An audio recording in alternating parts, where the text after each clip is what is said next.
Hi, my name is Camille Mitchell. I've been Sheriff Adams on Smallville. I've got two more Hallmark movies coming up soon, and you are listening to Kneel Before Pod. Kneel Before Blog presents Kneel Before Pod.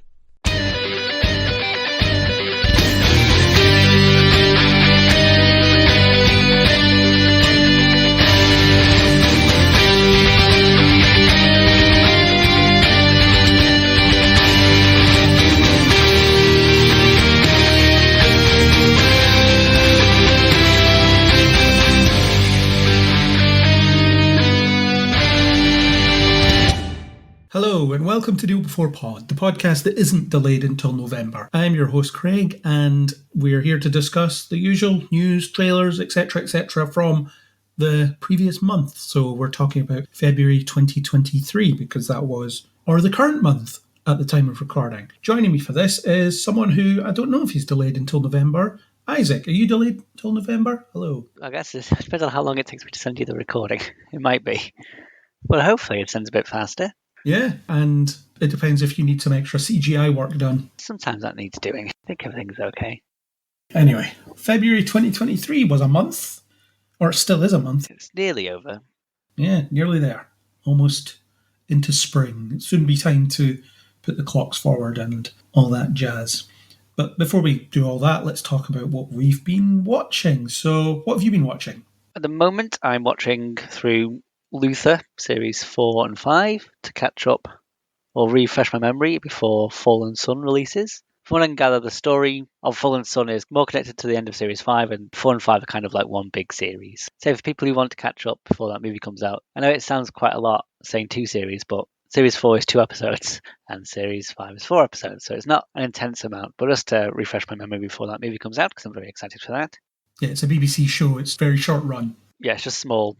It's always been very short series on it. But yeah, that's about what I'm watching really at the moment. Nothing else. Fair enough. So there's stuff I should be catching up with, but I'll get around to it later. Well, I've been watching all sorts of things, so let's start with some TV. I've been watching The Last of Us, and I'm really enjoying it. I think it's a really good adaptation of the video game. Sometimes how faithful it is throws me a little bit, because I watch it and I sit there and think, I feel like I'm just watching a cutscene from the video game sometimes. It's really good, and when it strays away from what the game is doing, it tends to be even better. But when it's just aping the game, sometimes I feel a bit of deja vu, and I acknowledge that's something I bring in with me because I've played the game so many times and love the game.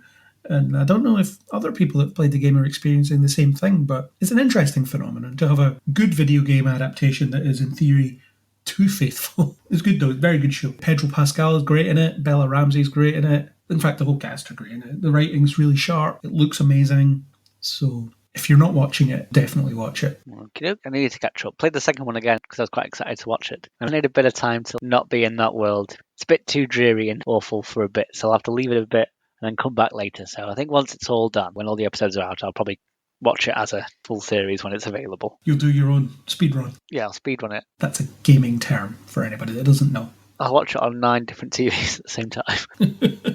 The Flash, that's back for its final season, and it's on par with what it usually is. It's not very good, and it's one of those bizarre final seasons in that every episode so far seems to just be really wasting time. You've only got 13 of these and you've got to wrap up the whole show. In fact, not just the whole show, the whole universe, because there probably won't be any more Arrowverse after this. And they're just milling about doing what they would normally do at the beginning of any season. It just feels like they should be ramping up a little bit more, but it's just the same old crap. So there you go, The Flash. Me and Andrew will finally get this out of our systems. We will finish it. Do a big old look back. Yeah, we'll put it in the ground. It'll be finished just in time for Ezra Miller's film to come out, maybe, which we have talked about / we'll talk about later. Yeah. Star Trek Picard is back, and I have seen 6 episodes because I am lucky enough to have screeners. I'm not loving it, to be honest. It's better than season 2, but I think having my eye gouged out by a corkscrew would be better than season 2, because that was just so bad. But season 3 is laden with nostalgia in frustrating ways, and we'll talk about nostalgia maybe later as well, but it is horrifically full of nostalgia, and it's not really good nostalgia. And the thing about modern Star Trek is so much of it seems to be assuming that I as a viewer like Star Trek because it has things that remind me of Star Trek in it. And I want more than that. I want more than just seeing the old characters together again. I want them to be doing something meaningful. And so far in season 3, I don't feel like what they're doing is especially meaningful. But according to the internet, I'm pretty much wrong on this. I think a lot of people are really engaging with the nostalgia-ness of it all. Just not me. So how many episodes is there in the series? 10. Okay, so you're over halfway there. Yeah. So the chances of it pulling out of the bag in 4 episodes is not high. That's a shame. Yeah, it really is. Still watching the Winchesters as we record. There's 2 episodes left of the first season, and I keep saying this every single month, but it's fine. It's an entertaining enough show that I enjoy watching, and I write about it, and it's connected to Supernatural, which is a show that I love. It's fine. It's not spectacular, it's never great, but it does what it wants to do reasonably well. It exists. Yeah.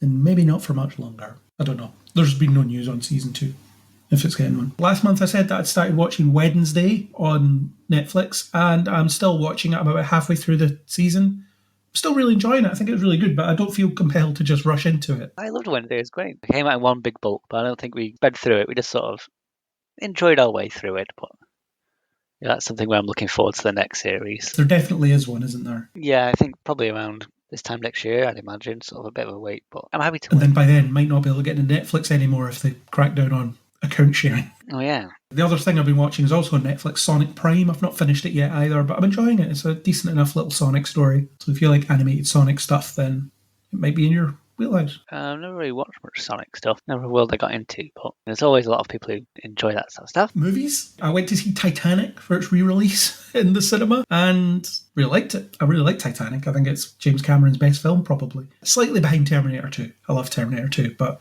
Titanic's really good, and it's really good seeing it on the big screen. I'll never feel the need to own it on Blu-ray or anything, but every time they bring it back to IMAX, I'll go see it, because it's worth it for that spectacle and the size of it all, and how much effort went into making it the way it was made. So, good. It's now old enough for Leonardo DiCaprio to no longer be interested in it, which is the meme that's going around, isn't it? I'm not sure, to be honest. Another film I saw was What's Love Got to Do With It, which is a rom-com with, I want to say, Lily James and Shazad Latif's in it. It's about a Muslim doctor who ends up deciding that he wants to go and get an arranged marriage, because why not? It digs into the reasons that people would want to do that, and the idea is that the Lily James character makes a documentary about the whole process of getting an arranged marriage and the modernisation of it and all that stuff. It is quite interesting, although it sort of lost me as it was going on, mostly because I just didn't find it that funny. But I think it's a really good riff on a familiar story with representative elements, and people will have ideas in their head about what Muslim culture is, especially when it comes to stuff like arranged marriage. So making I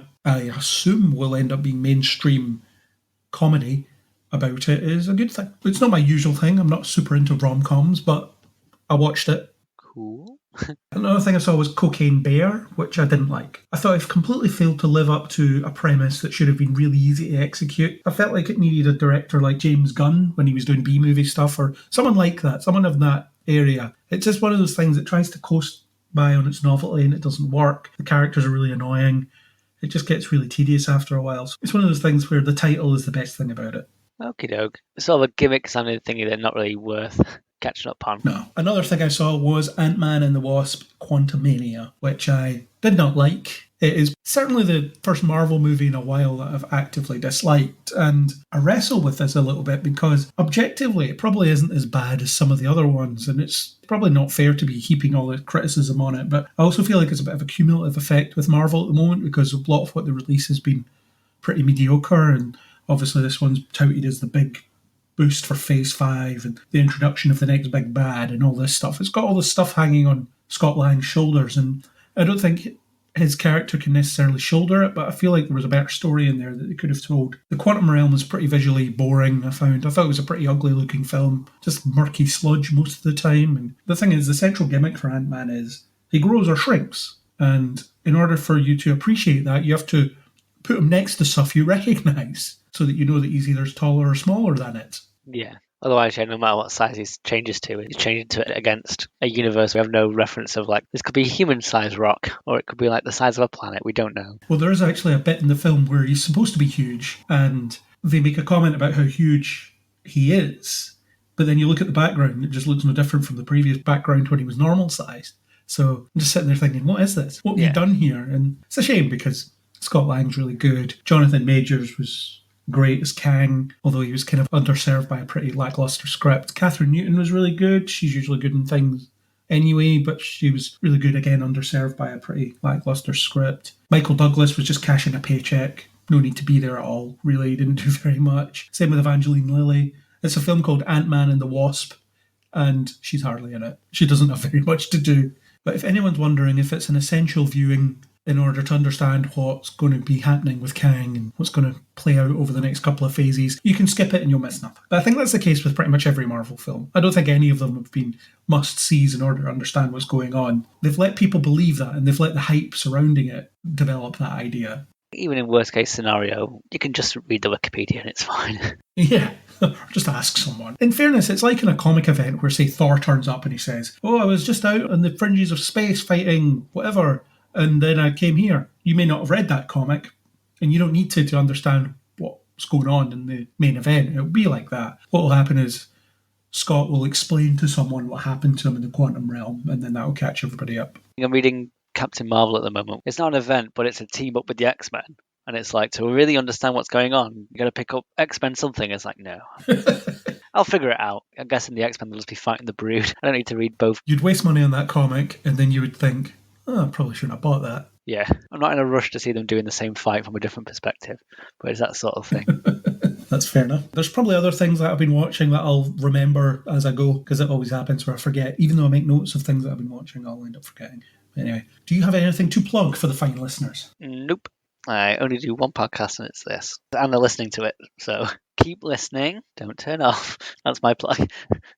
No art projects on the go? I mean, just little bits and bobs. There's not a thing I kind of schedule. I just kind of wing it and go like, oh, if I feel like doing it, it'll go up whenever it goes up. But no, I don't really kind of head for certain things to go up on Twitter or anything. It's just kind of however I'm feeling. Yeah, there's not a schedule to it, so something might go up eventually. Cool. For me, all my reviews of things like the Winchesters, Picard, The Flash are on the website, and I do other podcasts on this website as well. There'll be other stuff. There'll be an Ant-Man podcast that'll be coming. There's various other things that we're going to be having a go at. Aaron and I recorded a chat about episodes of Earth's Mightiest Heroes, the Avengers cartoon, prior to Secret Invasion. But no idea when Secret Invasion's coming out. It might be late this year at this point, because we'll talk about later what the Marvel plans are shifting to. But we got it in the can, we got it in the bag, and I think Andrew and I are going to talk about the Flashpoint animated movie before The Flash comes out. So a few things in the pipeline. Outside of the website, I do bits and pieces on the We Made This podcast network. Somewhat recently, I recorded a chat about the returning season of Doctor Who with Christopher Eccleston. It came out as a 2-part release where we talked about Eccleston's short yet memorable run on the show, so check that out. That's probably the most recent thing I've been on We Made This. It's always fun talking to Baz and his son about Doctor Who. His son, who is, I think he's 16 or 17, and he could give you a run for your money with Doctor Who knowledge. I'd be almost interested to get the two of you on a recording and see what happens. I'm always very aware. It's the thing I come on here for, but even just in general on Twitter, I'm like, no, I don't know that. This is a sort of side bit, a thingy gripe when people always talk about the acting or directing in the episodes that don't exist anymore. And I was like, you're doing this as a weird flex, but it doesn't exist anymore. Maybe they are in their, I don't know, 60s or 70s or however old they are, so they could have watched it when they were kids, but you don't remember. It's like under 60 years ago. It's a funny old fandom as Doctor Who. There's nothing this month, actually, weirdly. They've been a bit quiet. No, yeah. They do a little bit hype up pre-filming, and then occasionally it sort of dribbles out little bits, but there won't be anything official for a long time. I think they did all that initially, and now there'll be a bit of a slog until later in the year when they start ramping it back up again. Imagine. And we'll do our 50th anniversary chat before the 60th anniversary happens. I think that we're planning that at some point.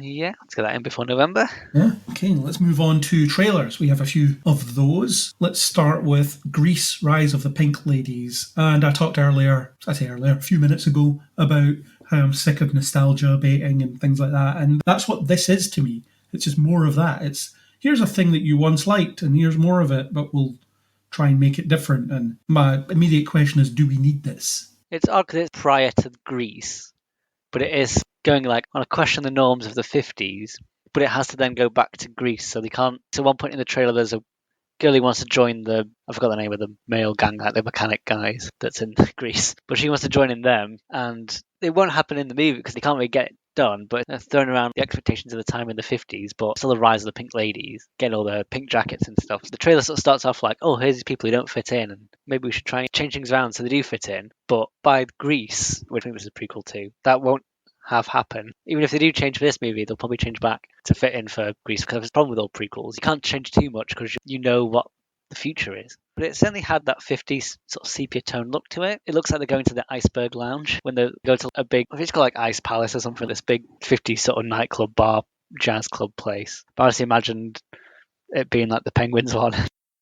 You'll go in and he's just there quacking around and doing all that. Other than this, I'm aware of Grease, but I'm not in on the lore. Are you a fan of Grease, the film / the music in said film? I can't remember. I think it's okay.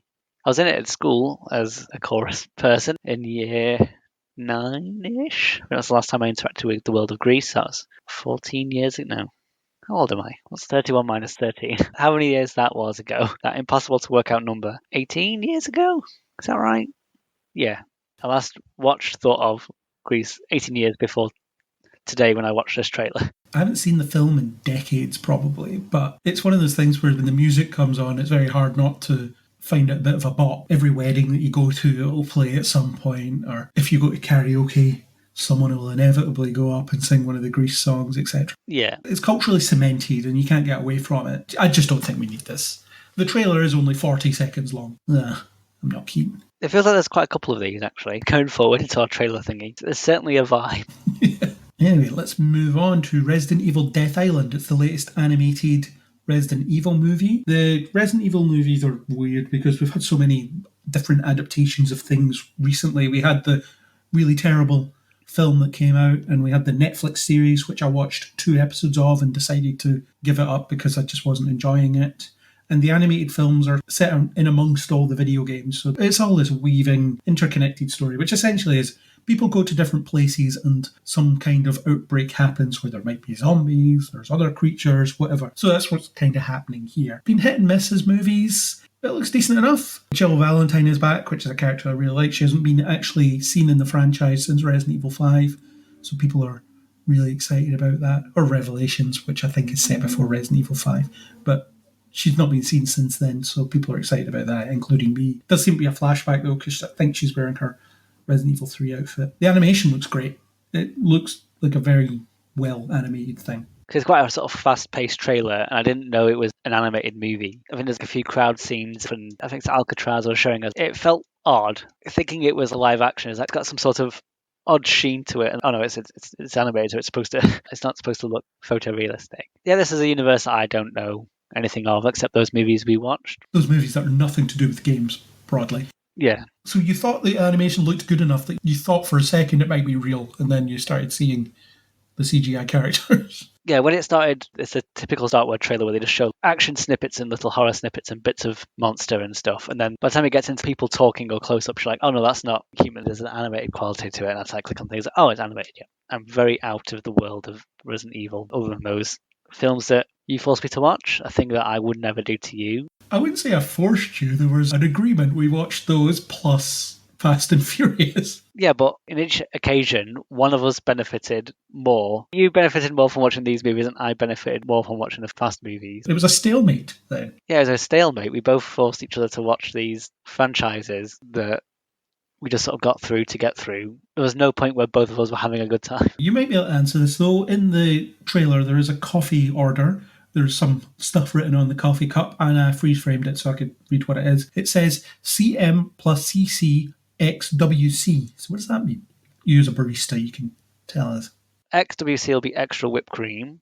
CM, I think, is caramel macchiato. CC could be extra caramelly. I think it's a caramel macchiato, extra caramel, extra whipped cream. Okay. Anyway, let's move on to the next one. Pope's Exorcist. This looks pretty good, actually. Looks suitably creepy. Russell Crowe dusting off his interesting accents again. He likes to play with his accents, even though he's not very good at any of them. But he has a go. What is this? Well, it seems to be based on a true-ish story of some account from an exorcist that worked for the Vatican, or was it the Vatican, or I don't know. I don't really know much about the background of it, but it just looks like a standard exorcism horror movie. It takes a lot visually from the Exorcist film, the head turning all the way round and the demon talking through a child and stuff like that. There's enough elements where is this a remake of Exorcist, then it's based on a true story. But also, I don't know anything about the original Exorcist, so that might also be based on the Vatican's Exorcist. But it essentially looks like the same film. If it's not a remake of Exorcist, it's close enough that it is a remake of Exorcist. It has all the iconic stuff that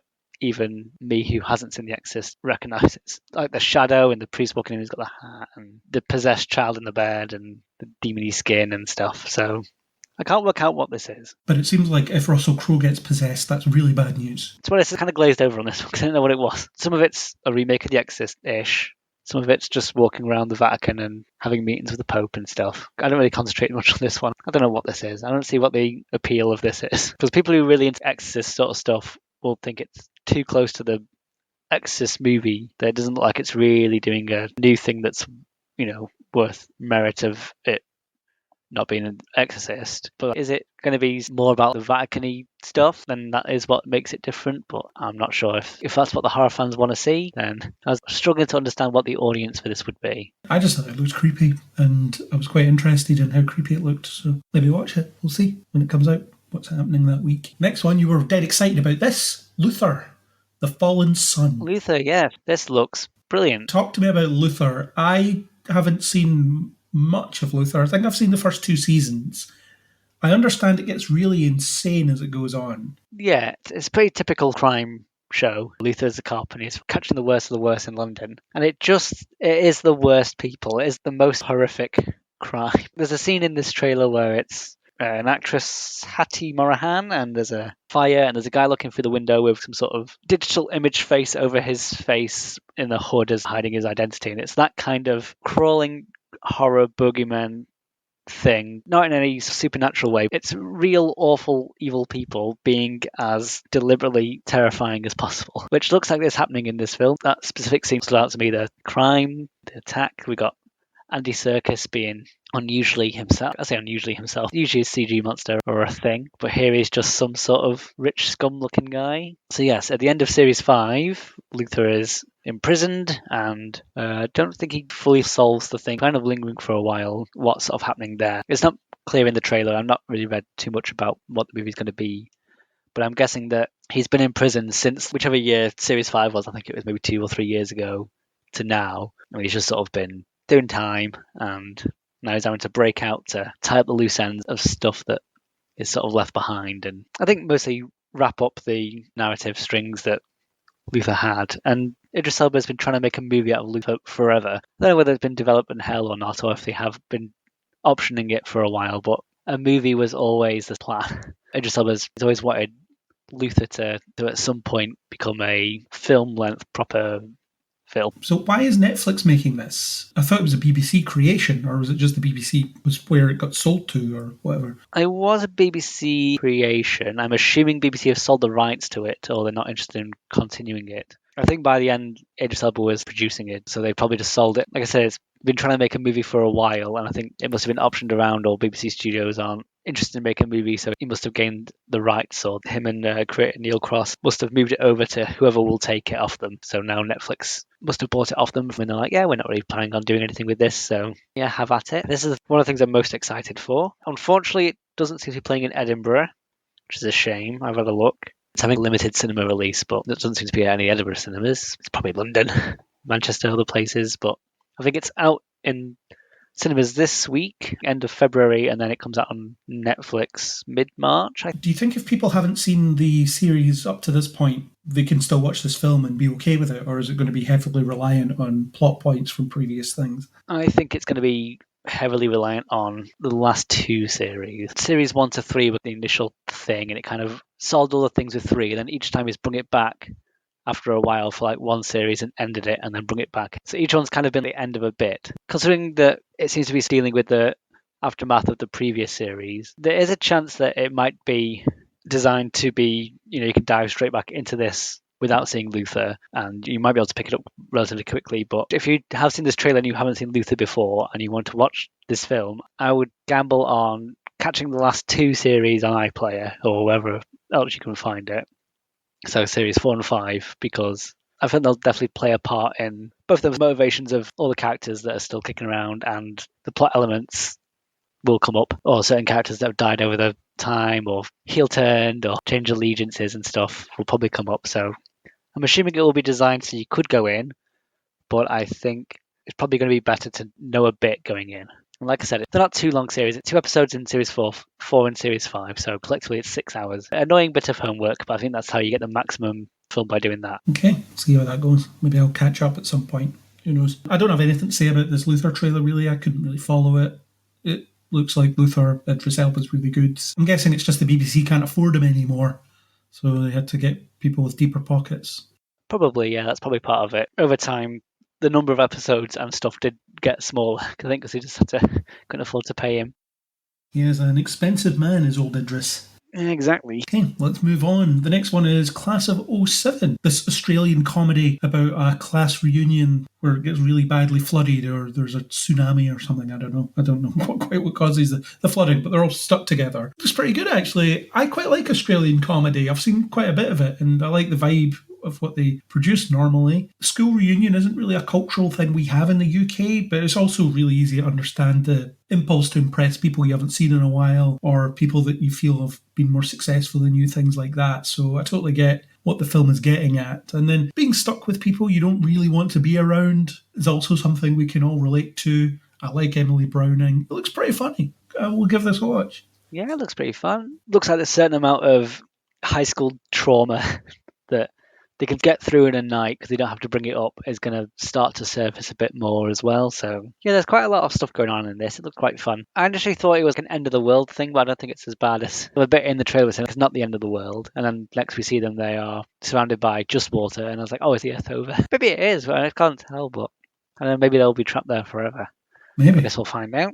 Let's move on to Strays. It's a film about dogs. Will Ferrell voices a dog. It looks like one of those movies where comedy actors come together and have fun with their mates and make a film. It looks like one of those. Yeah, it's one of those. It's a sausage party or a tad or a hangover. They're sort of harmless. You watch them when you're in your teens. Not much to say about this. It's just one of them. But the dogs. I don't know about you, but I found the mouth movements of the dogs really unnerving. Yeah, I tried to not focus on that too much, but if I was as close-ups, I was like, oh, that is weird. I think the best part of this is the end bit where they eat the weird mushrooms and some of it's animated and some of it's hand puppets and stuff. That's quite fun. That's probably the funniest bit of the film, and it's in the trailer. Yeah. I liked seeing the dog getting spooked up by the eagle. That was quite funny. Yeah, that happens. I'm trying to remember.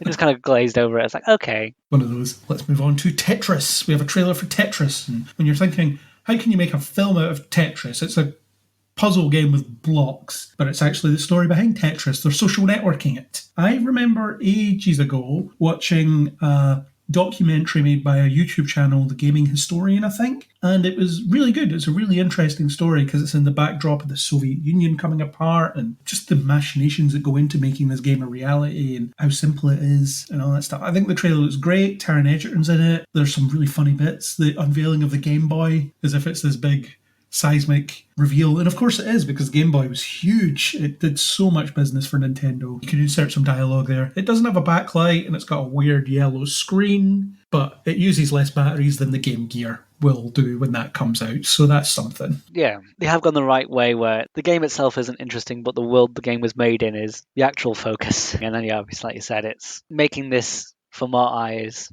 odd. Well, not odd, but we're very far advanced on where they are, but in that time, this is revolutionary technology, a handheld gaming device. So this looks quite fun. The climate around making Tetris and that era of video game stuff. One day people will be playing this game on their phones and it will be loaded with adverts and microtransactions, and exactly, you will see none of that money because someone will screw you out of it. Has there been another thing like a film like this where it is the early days of video games, a film that focused on that era? I can't think of any.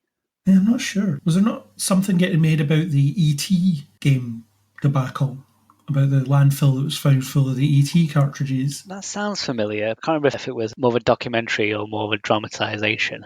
Anyway, this looks really good. I really like the cutaways to video game graphics, or where they splice them over the live-action image and things. I think it's a really good stylistic flourish. Yeah, it looks interesting. It's quite a fun little trailer. What's it out on? I can't remember.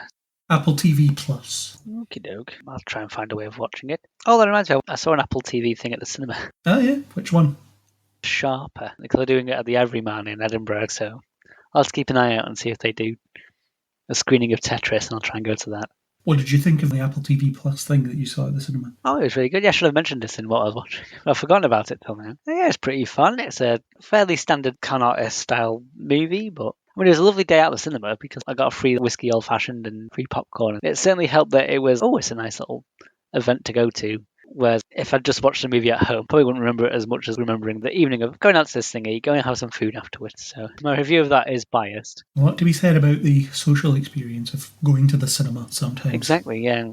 Let's move on to our next trailer, The Covenant. I think this is a really good trailer. I don't know if the film itself will be any good, but I think the trailer presentation is excellent. So this is the Guy Ritchie and Jake Gyllenhaal army film. Not a genre of film I tend to watch, but it certainly stands out a bit more than other trailers of this kind of thing.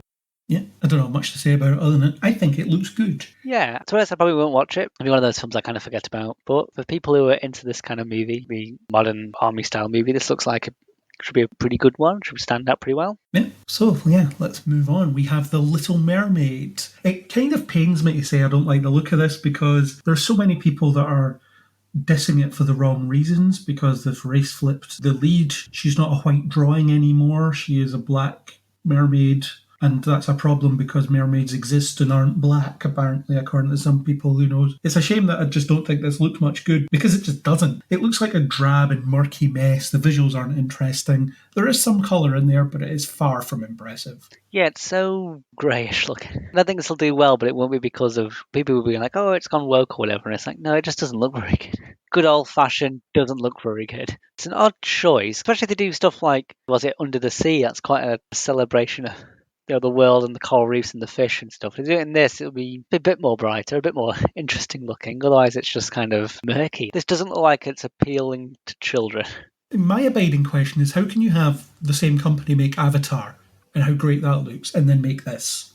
Yeah, I mean, obviously the CGI could be as good and they'll put in as much money, which because it's just so murky and dark, we won't be able to see anyway. Probably would look as good if you just brightened it up. That's certainly been a big backlash to it. I won't be surprised if this is delayed a fair amount. We're going to brighten this up. We're going to come back, especially because there's this, is it the reveal of Melissa McCarthy as Ursula at the end. It could be anything. I can kind of see a bit of a forehead. I'm going to guess that this is going to get shuffled around and moved back so they can brighten it up and get more colour and more visual interest. I think they've probably got the message from the audience reaction of, what is this? Why can't I see it? Why do we live in this entertainment world where everything is just really dark to look at? It's very weird. It's just this disturbing trend as if not seeing things is good. Well, not that it's good, but every company seems to be at it. They seem to be releasing these things that just look ugly because they're just so washed out and dark and unpleasant to look at. And it's really weird. What happened to all the colour that used to be in these things? I don't think this started it, but the Zack Snyder superhero movement contributed it, certainly. Yeah, the grim and gritty mid-noughties sort of thing. And that's slowly descended from washed out colours to now it's just sort of grey mess. It's hard to see what's happening. We know that VFX artists are really strained at the moment, and that's probably got a lot to do with it, but it just seems to be a deliberate choice for a lot of people, and it's very strange to have to sit and watch this. Why buy anything in 4K when you just can't see it? Yeah, no, I definitely think this won't come out like it is. It'll be the same as like a Sonic. We'll look at it as like, yeah, people don't want to see this, so let's take it back, fix it up, and then try again. Because you see sometimes you get these fan edits where they bring the colour that already exists out, the colour that they've suppressed. There was a Man of Steel video where they colour corrected it to just bring out the vibrancy of it. Yeah, what if Man of Steel was in colour? It does look much better. Yeah, but the problem is you get the Joss Whedon Justice League where they colour corrected it in post-production, and it looks awful because those costumes were never built to be shown in that kind of style. Yeah, I think they'll fix it, but it won't be as easy as just boosting the brightness or whatever. It'll be quite an artistic effort to make everything shine a bit more and look more interesting. Anyway, let's move on. This is one that you'll be excited about, and I'm not. Fast X. So what do you think of the Fast X trailer? I don't know about that. They're sort of goofy, and that's fun. And watching the trailer, it just kind of goes over you. Yeah, they're just doing weird stuff. I think the last one may have been a little too far in terms of immortal nonsense. In the previous ones, the stunts were insane, but it felt like they were all kind of surprised when they did stuff like in Fast 7 when they're jumping the car from building to building, or when they're stealing the safe in 5, or running away from the big submarine or whatever in 8. It's insane and impossible, but now the world's gone so insane after the last one that it's hard to feel any stakes. So I was kind of watching this and it's like, yeah, they'll all be fine. Like the trailer could start with Vin Diesel getting shot in the head. and on fire, and he's like, it'll be all right. They'll just shake it off in this weird world. The last two, obviously, they're just going to go up and up and up, but it may have gone a bit too far from. It's silly but goofy, and it's just watching cars go fast and ridiculous nonsense, but this might be a little too nonsense, if such a thing can exist. To the point where it's not memorable. It's fun to see the insane stuff, like in the last one where, in the trailer, he hooks the bridge under his car and just swings over a giant chasm. That's the kind of insanity that we expect. But in this one, because it's all that sort of level, none of it really stands out. There's not a sort of standout weird stunt happening. There's just lots of that stuff. Yeah, you see Vin Diesel pull two helicopters into each other. Yeah, okay, you've done stuff like this before. It's maybe the problem of, if everything's so insane, then it's all mundane. It might be losing a little bit of its charm. If we move away from the stunts to what we have got in this, so we have Jason Momoa as the son of someone from 5. Yeah, it turns out he was standing behind the safe as it was stolen. He was standing behind the safe, and no one was like, that's Jason Momoa. But this isn't the sort of universe where you remember what the stories are. I'm sure people do. So far we've had Han was killed in a car crash. Yeah. And then Jason Statham killed him. Yeah. And then he wasn't in the car. He's not in the car. Those are the same event. It's all the same event. Next time they won't even be in Tokyo. Or Jason Momoa will be there. I was in the car and I was behind the safe. And it was all a big plan or something to get back at Dom. More interesting about this is the trailer for Fast 10 was the trailer for Fast 1. Oh yeah, they did modern versions of the trailer, didn't they? Yeah, so 1, it was exciting to see how different it was, and I'd forgotten that Paul Walker was a policeman. Oh yeah, that was a part of the first one. He was trying to catch Dom. Well, the first Fast and the Furious is essentially a remake of Point Break with cars. Yeah, they're just planning a crime to steal some DVD players or VHS players, and he has to stop him because he's also good at driving or whatever, and he has to do races. I think Dom says Race Wars in it. I mean, that's the first one, or one of them. Vin Diesel's trying to steal DVD VHS combi things. Yeah, to steal the big combi thing. And now he's pulling a helicopter to another helicopter. I think the purpose of this is Paul Walker's back in some way. That trailer was mostly the Paul Walker part of 1. I think that's there to go, this is the next thing. We got everyone else back. We got new characters as well. Jason Momoa is a new villain. We have, I was going to say Carl Danvers then. We have Brie Larson as unknown character. I think some people are suggesting might be a part of Paul Walker's family. I can't remember his character's name in these. Brian, I think his name is? Brian, yeah. Maybe part of Brian's family, maybe just another person. Fast and Furious is the franchise where you just refer to the characters as the actors' names. Yeah, everyone's just Vin Diesel and Paul Walker and Jason Momoa. Tyrese and The Rock and whoever. Jason Momoa is the new villain. We already know from an interview with Vin Diesel that he doesn't stick around because he said that he wants Robert Downey Jr. to be the villain of the next movie. It's a 2-part big finale film, so we can assume that he doesn't make it to part 2. So that's fun going in. Or he'll join the gang in part 2. Or he'll join the gang like John Cena did and Jason Statham did and everyone else did. Maybe the next movie will just be the one person who isn't in the Fast family versus the world. So yeah, we have some new stars, a myriad of cars and explosions, but I think the big thing with this one is they'll somehow CGI Paul Walker into it. It'll be the return of Brian. I mean, that's what they're building up to. The trailer heavily implies that someone's going to die. I don't think that will actually happen. Yeah, that's a problem. They should all be dead. Several times. What made them nice and charming is their insanity, but there is a seriousness to them that's kind of earnest and delightful. But then it's not a threat to go like one of these has died. They should all be dead. It's hard to believe that like, one of them might die. It's definitely getting to a point also that there's egos that are too big to die that are controlling the film. It's difficult to believe that if they're throwing this much insanity out over the last few movies, that when it's like, oh, but maybe this will be the end. Yeah, they should be. They're all immortal at this point. Yeah. So it's not a surprise that one of them might die. And also because they're just the stars, they're just Gal Gadot. Who else is the other person? Who else is there? I can't remember. Tons of people in the family. So yeah, sure, maybe like John Cena might die or Jason Statham. It doesn't really matter because we know that Vin Diesel will be fine. A podcast that we both listen to, The Weekly Planet, they talk about how at some point in this franchise someone found a magical amulet that's keeping them all alive. Yeah, that was definitely over the last one. It's now got to the point where, was it the scene where he's below and there's like 20 people with machine guns shooting at him, and even in the movie he's like, I should be dead. I shouldn't have survived.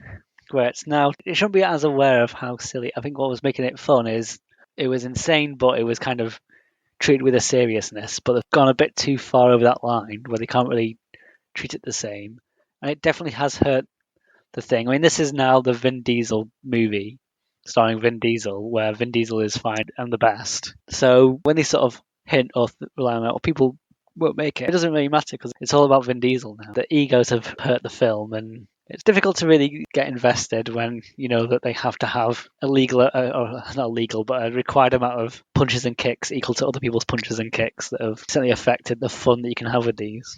So I have a few notes about this trailer. The first one is the word family is said 5 times in a 3-minute 42-second trailer. Yeah. Also, nearly 4 minutes is too long for a trailer. Very long for a trailer. Something I forgot to mention earlier, actually, is I really hate YouTube at the moment with their obnoxious advert stuff. So the Resident Evil trailer, I was watching it for prep for this, and before it I had to watch 2 30-second adverts, and the trailer was 30 seconds long. So my viewing time was tripled because of YouTube. In the 30 seconds that you wanted, they've gained 90 seconds of your time. An extra 60 seconds of my time that I did not need to spend has been spent on that. But I refuse to pay £11 a month for ad-free YouTube. That's too expensive. Yeah, that's just silly. Anyway, Jason Momoa says something about his family and his life being taken by, I guess, Vin Diesel. And it said, well, the safe is being ripped out of the wall.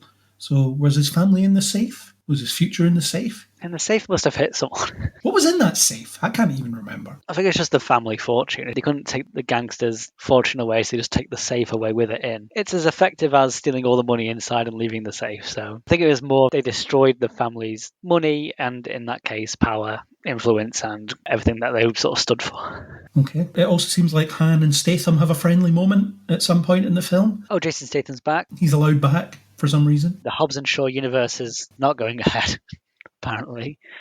But it makes sense that Han and Jason Statham have a friendly moment since Statham didn't actually kill him. No one knows what happened during that event anymore. Yeah, they've gone from enemies to friends. And they're kind of a fun pairing. So we'll watch this, obviously, even though it doesn't look as good. But that's kind of a nice pairing of these two characters that have not unknown history, but it alters depending on the needs of the movie history. We get some sort of weird scene at the end involving maybe a brain swap or something. Yeah. It's so insane. It's like, yeah, sure, with Michelle Rodriguez and... Brie Larson. No, it's Charlize Theron, isn't it? Yeah. I got it mixed up because there's a bit where Brie Larson is in a scene with Michelle Rodriguez and they say something about game recognizing game. Yeah, she seems to be family adjacent. I don't seem to be on Cypher's team, but she seems to be having her own mission concurrent. So yeah, she'll be up to stuff. It's a fun addition, and it did kind of wash over me just because it's so nonsense that it's no longer like what sort of silly antics are they going to get up to, but also they're obviously going to be fine, and because of Vin Diesel's ego, there's not too much stakes. I watched it with sort of like a haze, and I was like, yeah, okay, I'll watch this, but it's not very exciting. If you'll pardon the pun, it feels like the franchise is running out of road and it's about time for it to end. It's running out of that 24-mile long runway they had. Another note that I've got is, it looks like Vin Diesel is counting himself into a race that he's racing, just because of the way the trailer's edited. Oh yeah, they have the weird, they have to have a sexy race. I don't thought of that, but yeah, he's driving and he's also judging the race. Obviously it's a massively profitable franchise still, but hopefully they end on these last two because it is running out of NAS. It's running out of road. Yeah. I've never really liked them that much, and every time I see a trailer for one of these, I'm just like, yeah, okay, whatever. It's just one of those things. The fact that they're invincible thing, because the previous film had flashbacks to when his dad died, when Vin Diesel's dad died, Toretto's dad. The accident that claims his life, you see characters survive much worse than that minutes before and after. Yeah. Why did this kill him? Because the other characters aren't dead and they've been through way worse. I just saw them go through way worse a few minutes ago. Yeah, its charm is that it's a cartoon universe and it's all made by Acme and whatever, but it's become a bit too oddly aware of it and it's kind of sapping the fun out of it, which is a shame. So yeah, if it's rounding off, then yeah, still go and see it and I'll watch the last two, but hopefully that's where they leave it. Maybe this film someone will die and then Vin Diesel goes back in time to prevent it from happening in the next film. So you might get your Past of the Furious that you keep asking for. I might get the Past and the Furious, but yeah, we'll see. I don't think it's too far away. No, it's later this year. Oh yeah, later this year, so we'll find out. Yeah, we will. Much to our chagrin. The last trailer, we have John Wick Chapter 4. I don't really have many notes on this. It just looks like more stylish carnage, like the other John Wick films. And I'm here for it, because I like those movies. I hated the third one. I definitely tapped out. I'm like, nah, it's just too much of Keanu Reeves shooting people in the head. And the last one was very uncreative. It started off more creative, then it just sort of devolved into long periods of John Wick shooting people in the head. and it just went on for too long. And this one's a ridiculously long. Is it 2 hours 50 or 2 hours 49 or something? Yeah, it's nearly 3 hours long for a John Wick movie. I don't think that's justifiable. Yeah, it's not really doing anything new. It's just sort of doing the same thing in John Wick 1, but for too long, and I'm not in any more on these. I wonder if your reaction to the last one was because we watched the other two films like 2 days before. We did. That did not help. You might have just had a bit of John Wick saturation. It felt like watching a really good magic trick performed again and again, like 100 times. And you're like, yeah, I get it. I've seen the invisible card flight. It's very excellent sleight of hand, but I've seen you do it like 1,000 times. But yeah, no, I think I've definitely tapped out of this franchise. Oh well.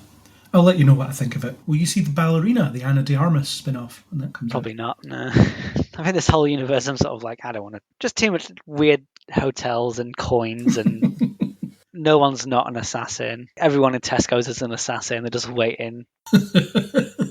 I'm good. I don't need any more of this. Okay, well that's it for trailers, but should we cut to ourselves in the past and talk about the Super Bowl trailers? Because we did that earlier. Yeah, see what our younger, more handsome selves think of what happened at the Super Bowl. The version a week ago had showered. Maybe this one hasn't. I don't know. He dressed up for it. Put on a suit and tie. It was like sports commentating. Put on our Super Bowl suit and tie to go watch the Super Bowl. Super Bowl trailers. Not the Super Bowl. We would never watch sport. No, this is not a podcast for sport. Let us go to ourselves. Thank you, future Craig and Isaac. We are here at the Super Bowl. Or are we? Are we at the Super Bowl, Isaac? Who won? Who's playing? Who cares? Who cares? Usually when we do cutaways to things, it's Doctor Who themed, so we involve time travel. And this time it isn't, but we are time traveling. So it's still roughly the same. Yeah, but also it's technically related to a sporting event and neither of us could care less. We're not here to talk about sports like nerds. We're here to talk about big budget movie trailers. Sports fans are nerds, aren't they? They're the biggest nerds around. Everything where you are devoted to it and you follow it is nerdy. Whether it's sports, movies, fashion, etc., etc. Well, there's a big bunch of nerds. Yeah, but Super Bowl time is exciting for people like us because there are trailers. They normally give us 30 seconds of footage for something that's coming up, and it costs about $7 million for that 30 seconds of screen time, so that's excessive. But you're never going to get more eyeballs on a trailer than you are here, really, are you? No, this is the place to release stuff outside of San Diego Comic-Con and D23 and stuff. This is for the world, for the general global population. This is where you want to put your big trailers. Even with those events, you're only really broadcasting to the room, and then when they go online later, it's whoever watches them then. But here, it's just everybody who's watching the Super Bowl. Certainly in the US, we'll see all these trailers. And I think it's a pretty good selection this year. Yeah, we've got quite a few. Let's just go through some of them. We won't catch everything. I know there was a Breaking Bad advert and some other famous people adverts that were there that I haven't collated because who has the time? Yeah, they're just one-off little skits. They're not really news. It's just little individual bits of fun. Yeah, so let's go down the list. Let's start with Dunkin', or it might be called Dunkin' Drive-Thru. I'm not 100% sure on that. Basically, it's Ben Affleck serving donuts to people. And one thing that stood out to me on this 30-second clip is he playing himself? Because Jennifer Lopez comes up and says, is this what you do when you say you're going to work? I think he's playing himself. I think it's sort of following on from the tired Ben Affleck meme, and it's now becoming into that's popular, so what if we make a thing out of it? And he's given up on the Hollywood life, and now he just works in a Dunkin' Donuts. Was there not a picture of him and J-Lo earlier this year with, or maybe late last year, with a bag of Dunkin' Donuts? Maybe. Isn't Ant-Man work at Dunkin' Donuts? No, that was Baskin Robbins. Baskin Robbins, yeah. It's just sort of that. What if a celebrity just wore a uniform like you? But it looks like it might be a bit of silly fun, bit of mild entertainment. Yeah, it's got kind of extra style vibes where exaggerated, fictionalized versions of people playing themselves, just living in this world. It's good to see Ben Affleck emoting, because he normally doesn't. He's having a nice go. Ben Affleck's the kind of actor where I might have seen him in several things, but he's in the ensemble, so I can't remember it being a specifically Ben Affleck movie. Similar with Tom Hanks or George Clooney. I've probably seen like 10 of their rom-coms and be like, okay, that's them, but then you just sort of forget about them after you've watched them. Yeah, silly, doesn't have to wear back costume, so that's fun. You have to wonder why they spent $7 million advertising this, but there must be some reason for it. Maybe there was another trailer that just wasn't ready. It was like, oh, we can't put this out. And they're just like, what else is on the drive? And I was like, got this Ben Affleck thing. Sure, that'll do. We've paid for this. $7 million, please. We've got to put something on. Sure. Anyway, nothing more to say on that, really. The next one is 65. I'm not convinced there's any new footage in here. Based on the 2 trailers we've seen already, it's Adam Driver fights dinosaurs 65 million years ago. It looks like it'll be a ton of fun, which probably means it won't be. It looks like it should be fun, yeah. I think this is another case of, I'm not sure how much this movie was talked about or known recently, so they thought we should really push it a bit more, because it's a fun idea, dinosaurs versus spacemen. Plus, it's a blockbuster with no attached IP to draw on. Yeah, it's just a fresh blockbuster. So yeah, I think they just sort of like, oh yeah, let's get this a bit more hyped up. And yeah, it does look really fun. It's nothing really to complain about. Adam Driver's great. It's action dinosaurs doing stuff instead of Jurassic Park where they just graze. And I don't know, I'm not a big Jurassic Park fan. Well, graze and try to eat people. I want to see just dangerous dinosaurs. Do you think Adam Driver will be responsible for wiping out the dinosaurs? Do you think that's how this film I hope so, yeah. And I hope that's what the end is. Just drags the asteroid into the Earth. It's an unusual project for Adam Driver. He normally doesn't do things like this. He normally goes for prestige stuff. You can have fun. Sure. He just hates dinosaurs. I just want to shoot them. I want to shoot dinosaurs in the head. And it's like, sure, we've got just the role for you.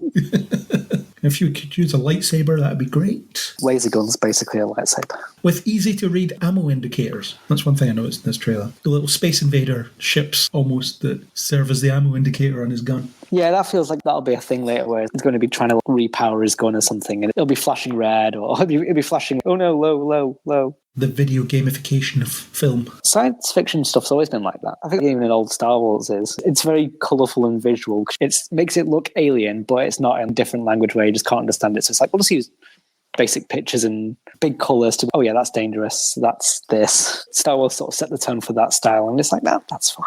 Everyone likes it. Let's move on to Transformers Rise of the Beasts. Again, it's another 30 seconds of footage that may or may not overlap with the footage we've seen already. The lead Transformer in this one seems to be Mirage, and he can create hologram copies of himself.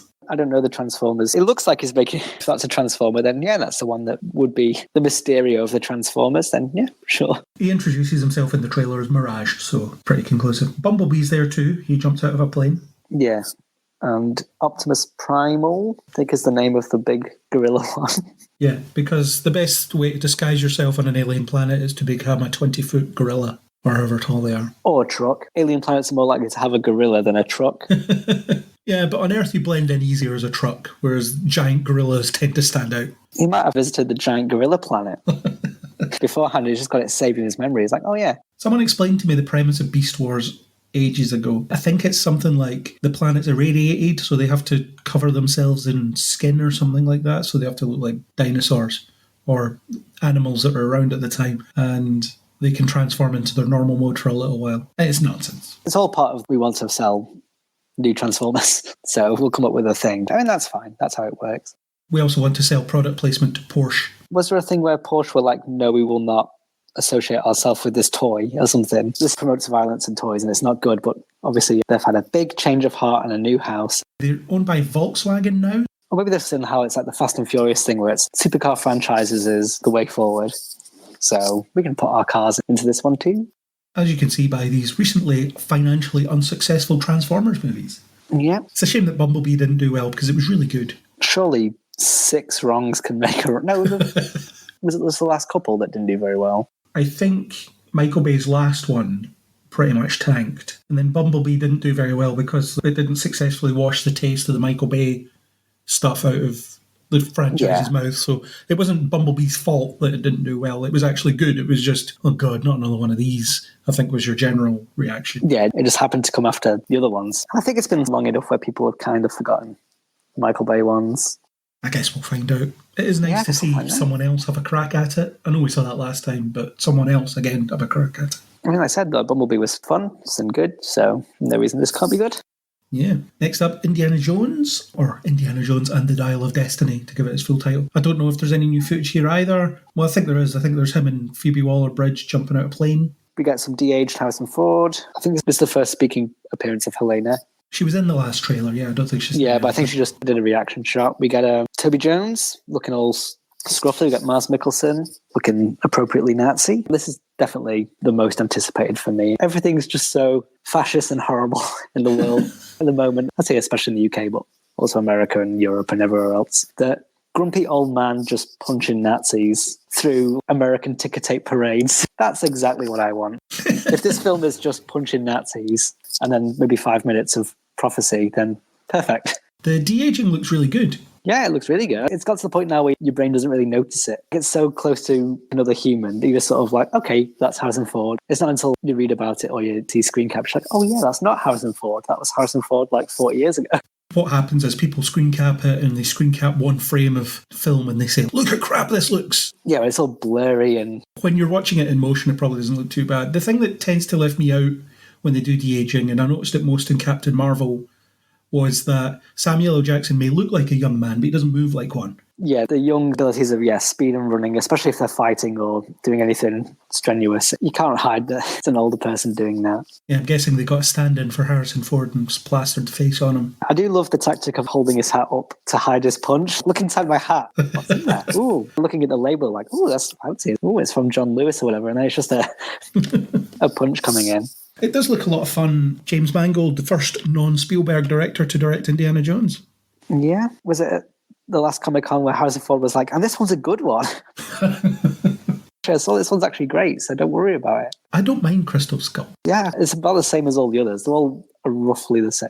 It's better than Temple of Doom. They're all kind of just afternoon dumb popcorn movies that you just watch because they're fun. But the one with Sean Connery in it's the best. That's true, that one is the best, but that's just because it's just got very fun back and forth between the two of them. But in terms of plot and action and stuff, they're just fun movies to watch with your dad while you're having tea or something. So it'd take a lot to make a really bad one, I think. I read that they've removed all the ageist jokes. Yeah, they took all the jokes about him being old out. That's good. I think there'll be a point where sometimes it's funny, but it could just also be the point of it's just mean. But it's like a bus pass to get on this plane India or whatever. I don't want to know that Harrison Ford's going to die soon. This is escapism. But we'll see. It's not too far away. No, I think it's June 20th or something like that. June 20th, yeah, around then. Yeah. Dungeons and Dragons, Honor Among Thieves. I'm not sure there's any extra footage here. I think it's just a recut of stuff we've seen before. And I think this looks like a lot of fun. Aaron is really looking forward to it because he loves D&D. Same, yeah. I've got someone at work who's very big into D&D, and I've been relying on him going like, what's this? Is that a thing? It looks like it's catching this chaos of the Dungeon Master carefully plans a scenario and the players just mess it up just in the most improv-y way they can, which seems to be the energy the trailer's giving off. Looks lots of fun. I kind of hope it's got a hidden meta thing. I think I'd really enjoy it if halfway through the movie at a high tension point you just cut to a board game in someone's house and this is just someone's campaign. I think that'd be really fun. What I've been wondering is it going to be like the Lego movie with that extra layer of reality? Yeah, I hope so. If not, that's fine. But I kind of hope that the players exist and this is just a campaign of D&D. A friend I work with who's really into likes the idea that if your character dies in D&D, you just make a new one and they can bring him in. So say if Chris Pine dies in the movie, Chris Pine could just come back when their player just picks like, oh, my rogue is dead. Okay, I'll be an elf this time. And they just get Chris Pine coming back as a brand new character. And that'd be really fun. Yeah, that could be interesting. We'll see. They haven't even hinted at the possibility of it being anything more than what you see. But then again, neither did the Lego movie. Yeah, and because of the nature of it, you could just film it in a house. You could easily hide, we're just filming in a house of them playing the game. And they've got the books and stuff. You wouldn't put that in the trailer, but it'd be fun to sneak it into the movie and you can have loads of meta jokes and Lego movie style do that sort of thing. We'll find out. I mean, it doesn't matter too much because I don't know much about Dungeons and Dragons, but I think that'd be a fun extra layer. Yeah, we'll be able to find out exactly what Aaron thinks after he's seen it. That'll be an exciting hot take to be near. Yeah, I don't know really anything about it other than there's Dungeons and Dragons. And your sort of standard fantasy guys, and it's a bit of a chaotic time, but just as a non-player, this looks like a fun movie. You don't have to be a D&D expert to go in and enjoy this. So, yeah, I'm expecting quite a lot of fun for this. Yeah.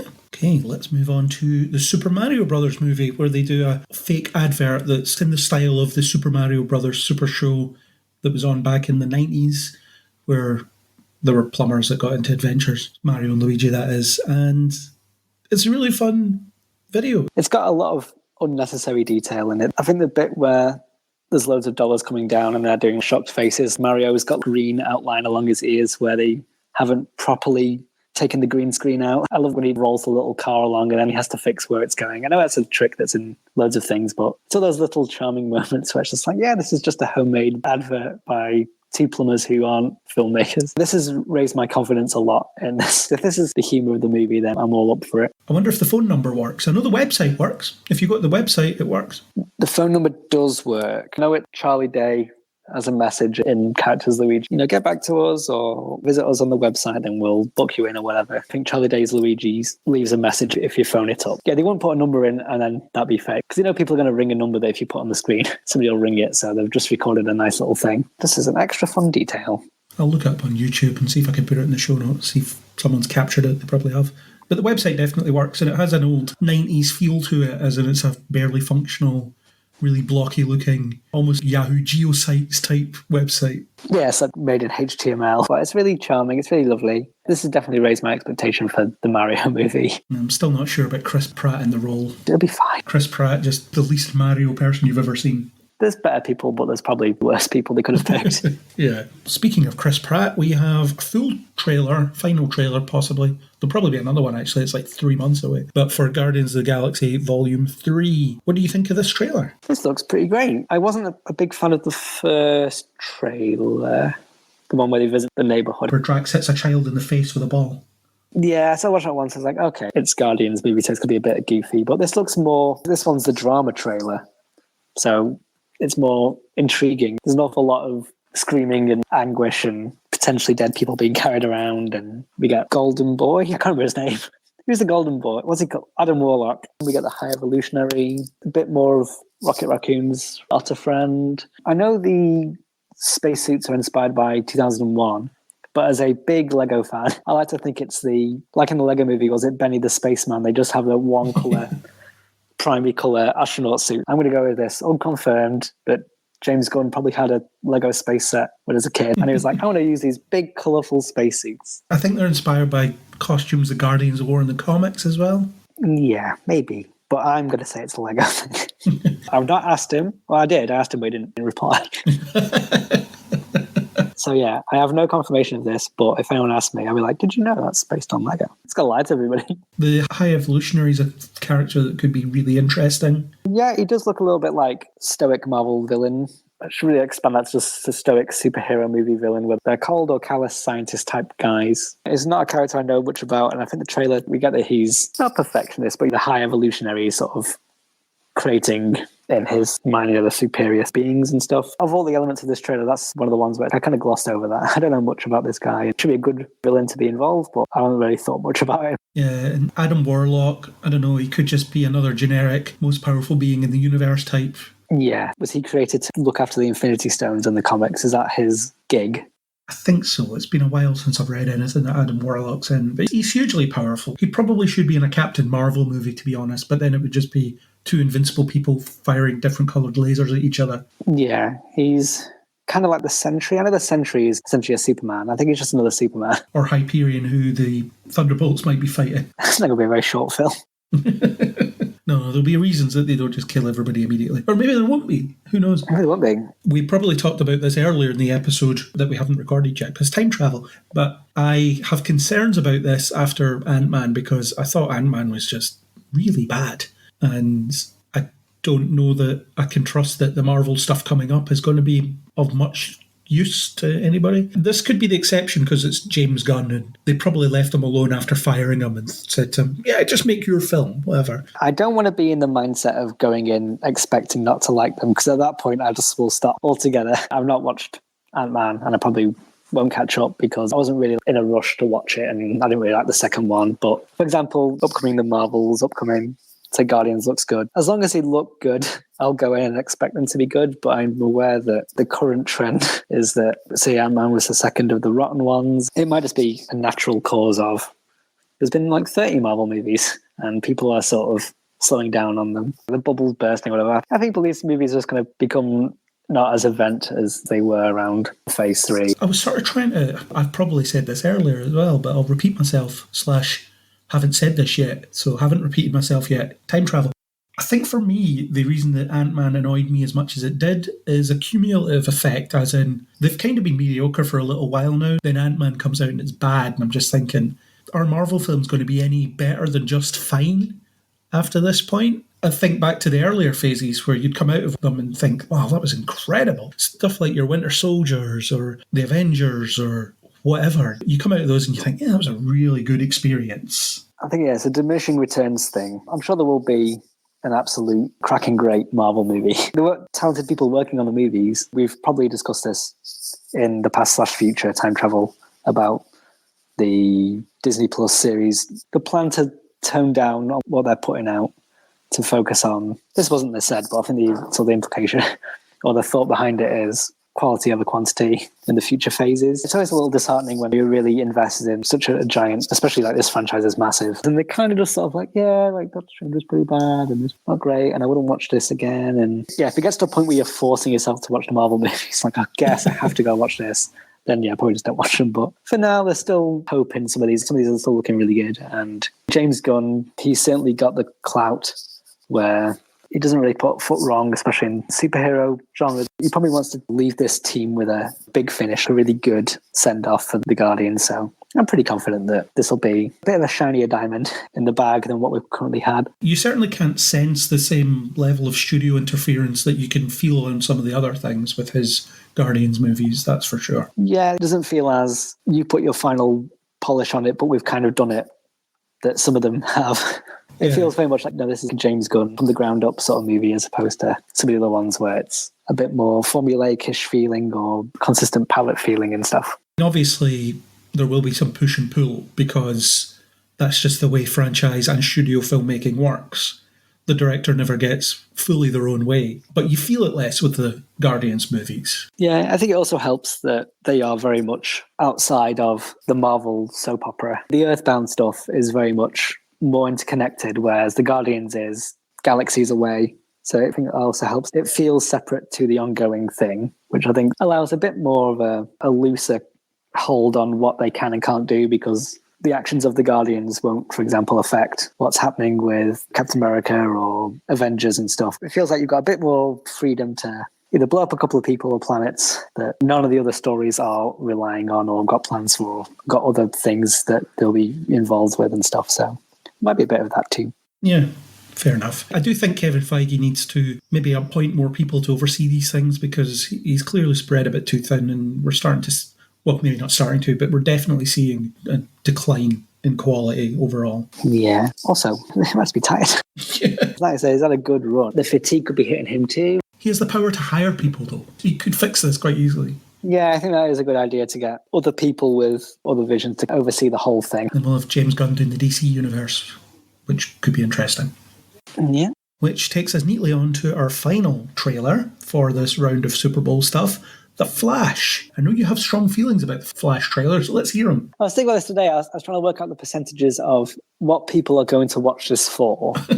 I think it's 60% of the audience want to see Michael Keaton and the 90s Batman. 15% want to see the return of Ben Affleck's Batman and the blue suit, and he was a very popular Batman during the Zack Snyder stuff, and I think people are looking forward to seeing him again. 75%. Yep. 25%, which is the category that I'm in, just really like Man of Steel, and I'm absolutely sold on that. Oh, we get Zod back. I think I put Supergirl in there as well. The Kryptonian stuff, and then this is wrapped up in a Flash movie that no one wants. My old manager, when I worked in a cafe shop in Liverpool, absolutely adored The Flash. He had a Flash tattoo. He was all about The Flash. I think he's going to be cheering on The Flash in the movie theatre, and it'll be just it, because I think The Flash is just holding the film together. I think if this had happened any later, they probably could have made this not a Flash film. They could have just taken the idea and been like, maybe Superman goes back in time and does this. Also, yeah, I do think, so obviously Ezra Miller has been in the news a lot. They're having a spiral and they're doing a lot of things, not things that we should really be immediately forgiving them for, but don't put vulnerable people in blockbuster movies. They've caused crimes. They are obviously going to be struggling with pills or alcohol, or I've not looked into it too much. Or kidnapping. Yeah, they're kidnapping. I think they've been selling drugs to people. They're destructive. This kind of feels like if Ezra Miller dies this year, that's what Hollywood is doing to them. They're just putting them in too much stuff, not allowing them to fix themselves, and then make amends for the stuff they've done and face the consequences of the stuff they've done. They're just like, no, it's going to burn through this person, use them for their things, and then they're not going to keep Ezra in the DCU, and they're just going to Probably not. chuck him aside. But anyway, Batman looks fun, I guess. It's a difficult one because obviously the Ezra Miller situation is not good for the film, really. But if you think about it, 90% of your audience probably who watch this film won't know any of this. They will just go in and they'll watch it and they won't know anything about what's going on in the background. So it's probably not as big a deal as you might think. Maybe. I'm not sure how aware the problematic stuff is. It's like I keep saying, Twitter is not real life. Probably generously 1% of the global population is on Twitter. Yeah, not many people on Twitter. But also when you're marketing this on people with a close connection to other DC stuff, they probably will know. If your target audience is people who remember the 90s Batman, people who like the Ben Affleck, people who liked Kryptonian stuff, Man of Steel, they'll be in the loop. Because this film doesn't look like it's fun for casual viewers, because it's referencing 3 different already existing characters. And Supergirl as well, but I'm sort of putting her in. It's the Henry Cavill Krypton. It's still Michael Shannon as Zod. Yeah, it's the Snyderverse. Yeah, she's still from that Snyderverse Krypton. This isn't going to be targeted for... It's a blockbuster, come and see it. I mean, obviously, yeah, people go see thingies and a big portion of the audience isn't going to be the hardcore fans and everything, but a lot of this trailer is relying heavily on nostalgia and love for these pre-existing things. So I think if you're a big fan of the Snyder movies or Batman stuff and then you've watched the new DC stuff, the Ezra Miller stuff, they'll be aware of it. Well, some of the audience certainly will. If there's a later plan, I would not have been surprised if the Flashpoint story was just given to Aquaman something. Because this has been in the works for forever. Ezra Miller was announced as being cast in the role the same day that the Flash TV show premiered in 2014. Yeah, it's 10 years old. Almost. 8 years, yeah. 8 years of the Flash TV show. The film will end and Ezra Miller will be replaced by Grant Gustin, this alternate reality where he's been the Flash for 8 years instead of not being the Flash for 8 years. But in terms of what we do get in the trailer, if we focus on the actual trailer and not the world around it, the big thing that everyone's been taken away of this is Michael Keaton Batman. If we start there, because that's the big thing. We didn't think we were going to get any Michael Keaton Batman after Batgirl was cancelled and there was rumours of them heavily recutting the Flash to remove him, but we're getting him. Yeah, I'm not that into it. And I say, for example, they have the room of the different bat suits. It's not like in Spider-Man No Way Home where the other 2 Spider-Men don't talk about other things they've done outside of the movies. This Batman has been doing missions. But why is he wearing that solid plastic 90s suit? That'd be the first thing you'd upgrade. But he's still going around in this unmovable, can't turn his head, old bat suit, which obviously makes sense for the audience. But if this guy's been fighting crime for like 50 years, he's just never updated his bat suit to be able to turn his head. He just never found a flexible armour design. He just never found one. Yeah, he never found a better armour design than just a massive, heavy rubber thing that he's wearing. I have a lot of thoughts on that myself. We've both seen the Michael Keaton Batman movies, haven't we? We watched them when we lived together at one point. Both then and before, yeah. Yeah, I've seen them tons of times. I like Michael Keaton as Batman, and then the thing is, in this trailer, they've removed one of the most definable things about him. Part of what made him who he was the way he moved. Because he was in this restrictive suit and they managed to turn it into a bit of a character thing, as in, whenever he enters a fist fight, it's over in seconds because he set it up so that he knows he can win in like 1 or 2 punches. It's kind of like Darth Vader. He's not agile. He's just unstoppable. He just puts his arms up and everything's kind of planned ahead. He's got his grapples and smoke and stuff, and it works with his surrounding areas just to overpower immediately. Batman Returns, where there's the Red Triangle clown gang member who's got the nunchucks and he just kicks him with the ball. Yeah. He's still Batman. He's got all the martial arts skills, but he's very direct in what he does. Yeah, and the thing is, that's character, right? That's a character flourish. That's part of who he is. In the same way that Christian Bale's Batman was the guy in the shadows that pulled people into the shadows and terrified them. That's just his take. That's the way he operates. And then in this trailer, you've got him flying about and doing gymnastics. Doing gymnastics and loop-de-loops. And it went very jarring from Michael Keaton is not de-aged in this. He is Michael Keaton of today. And he says, I'm Batman. And then it looks like they're just throwing a mannequin. This batsuit mannequin just flies off. I'm still Batman, somehow. They're doing the machine gun strobe lighting from the Robert Pattinson, the Batman. It's a little embarrassing. It's a little bit like in The Simpsons when Milhouse is replaced by Fallout Boy and it's the guy going, Jiminy Jellicas. Yeah. You don't have to do this, Michael Keaton. It's fine. Yeah, you could go make films where you're a morally questionable guy that rips off the McDonald's brothers and makes the McDonald's chain as we know it today. Do stuff like that. I mean, he must be having lots of fun because he's really gone back into this with Vulture and stuff. And Birdman, of course, which is a direct riff on his career as Batman, isn't it? There's something about it. This doesn't fill me with joy. This just feels a bit upsetting. Well, back to the movement thing, it sort of misses the point of the character if you don't include that, because, that, like I said, that's part of who he is. I equate that to the use of the Iron Giant in Ready Player One, as in it's not really the Iron Giant. Obviously, it's a representation of it, but the whole point of the Iron Giant is that it's a weapon that doesn't want to be a weapon. And when you strip that away, you lose the substance, so it's just a thing that's on screen. And that seems to be what's happening here. Yeah, it's the visual nostalgia, but it's not any deeper. Yeah, and then if you compare that to Spider-Man No Way Home, where they actually gave the old Spider-Men and the villains, broadly speaking, something to do, they had a purpose for being there. There was a story built around them. And fair dues, we haven't seen the film here. There could be a great story that involves the Michael Keaton Batman, but I'm not enthusiastic about what I've seen of him in this trailer. Obviously, it's worked because a lot of people are very excited now, but it's not a thing I'm looking forward to. Did you hear the rumour that Ben Affleck's going to be replaced with George Clooney when Barry gets back to the present day? It will be George Clooney instead of Ben Affleck. Why don't you just hire a new person? Yeah, I'm pretty sure George Clooney doesn't want to go back there. That would not be good. Batman and Robin's fine. It's goofy. Yeah, it's a comedy. Do a new thing. The film does look like it's borrowing some beats from the Flashpoint story. You see the Batarang in the lightning storm attached to a rope or something. It looks like that might be them trying to recreate the accident that gives Barry his powers. Oh, yeah, because there's the Flash, and then in this universe where there's no metahumans, there's also just Barry, who is as fast as human Ezra Miller is fast. But we do then see either that one or another Flash. They do the thing where they're running around. They touch feet. They put their shoes together before they go beat up Kryptonians, I think.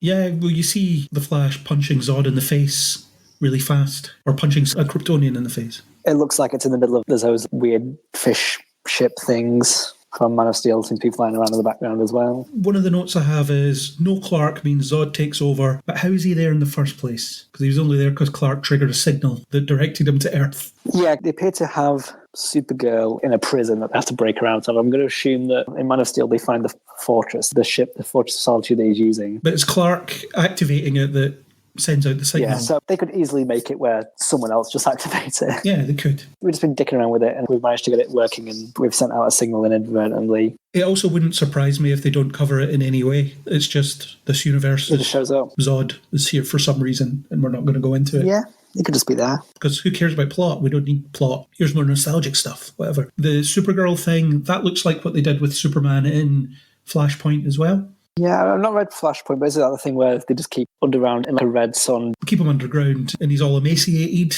because he's had no sunlight. Yeah, they just depowered them and stuff. Kara's wearing a similar sort of raggy outfit. I'd be happy to keep this Supergirl. Obviously, we're going into a reboot DCU, but I think it makes sense to keep, I'm not sure the actress's name. Sasha Cali or Cal, whichever it is. If you're introducing Supergirl in this, you might as well keep Supergirl going forward. I suppose it depends if people like her, and I think people have responded positively to her in the trailer, but she doesn't really do anything other than super stuff. Yeah, she hasn't got a huge role in the trailer other than she does a bit of flying around and punches people. I think she's approaching Zod with a cape all floating and super Kryptonian and stuff.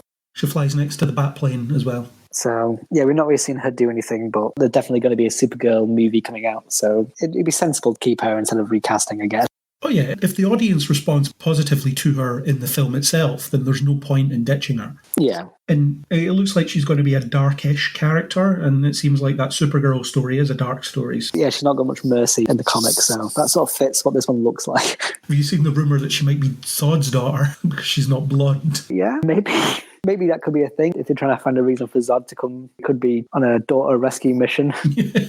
Cousins don't have to have the same colour hair. Yeah, the hair colour doesn't really matter. Superman's not blonde. If anything, it's more close to her to have the same colour hair as Superman. Also, you can dye your hair. Yeah. Maybe she'll just dye her. Can Kryptonians dye their hair? Does it take? I don't know. I guess so. Yeah. Maybe they use special Krypton dye. There was a lot floating around when Supergirl started, because in the show she has pierced ears. Oh, I've thought of something really stupid, but I'll let you finish your thing. People are like, how can she have pierced ears? She's invincible. And then I think the showrunner came out and said she got them done on Krypton before she left. And if you look at any flashback, the young actress playing Kara has earrings in. Yeah, okay. My super dumb idea, which I would not be surprised if they put this in a superhero movie, is that her hair is dark because she's been in prison under the red sun. But when she flies out into open sky and she gets powered by the sun, her hair turns blonde. Oh, God. Because sun energy is yellow. She ends up going Super Saiyan. That's dumb, but if that happened in a movie, I'd be like, that could happen in a movie.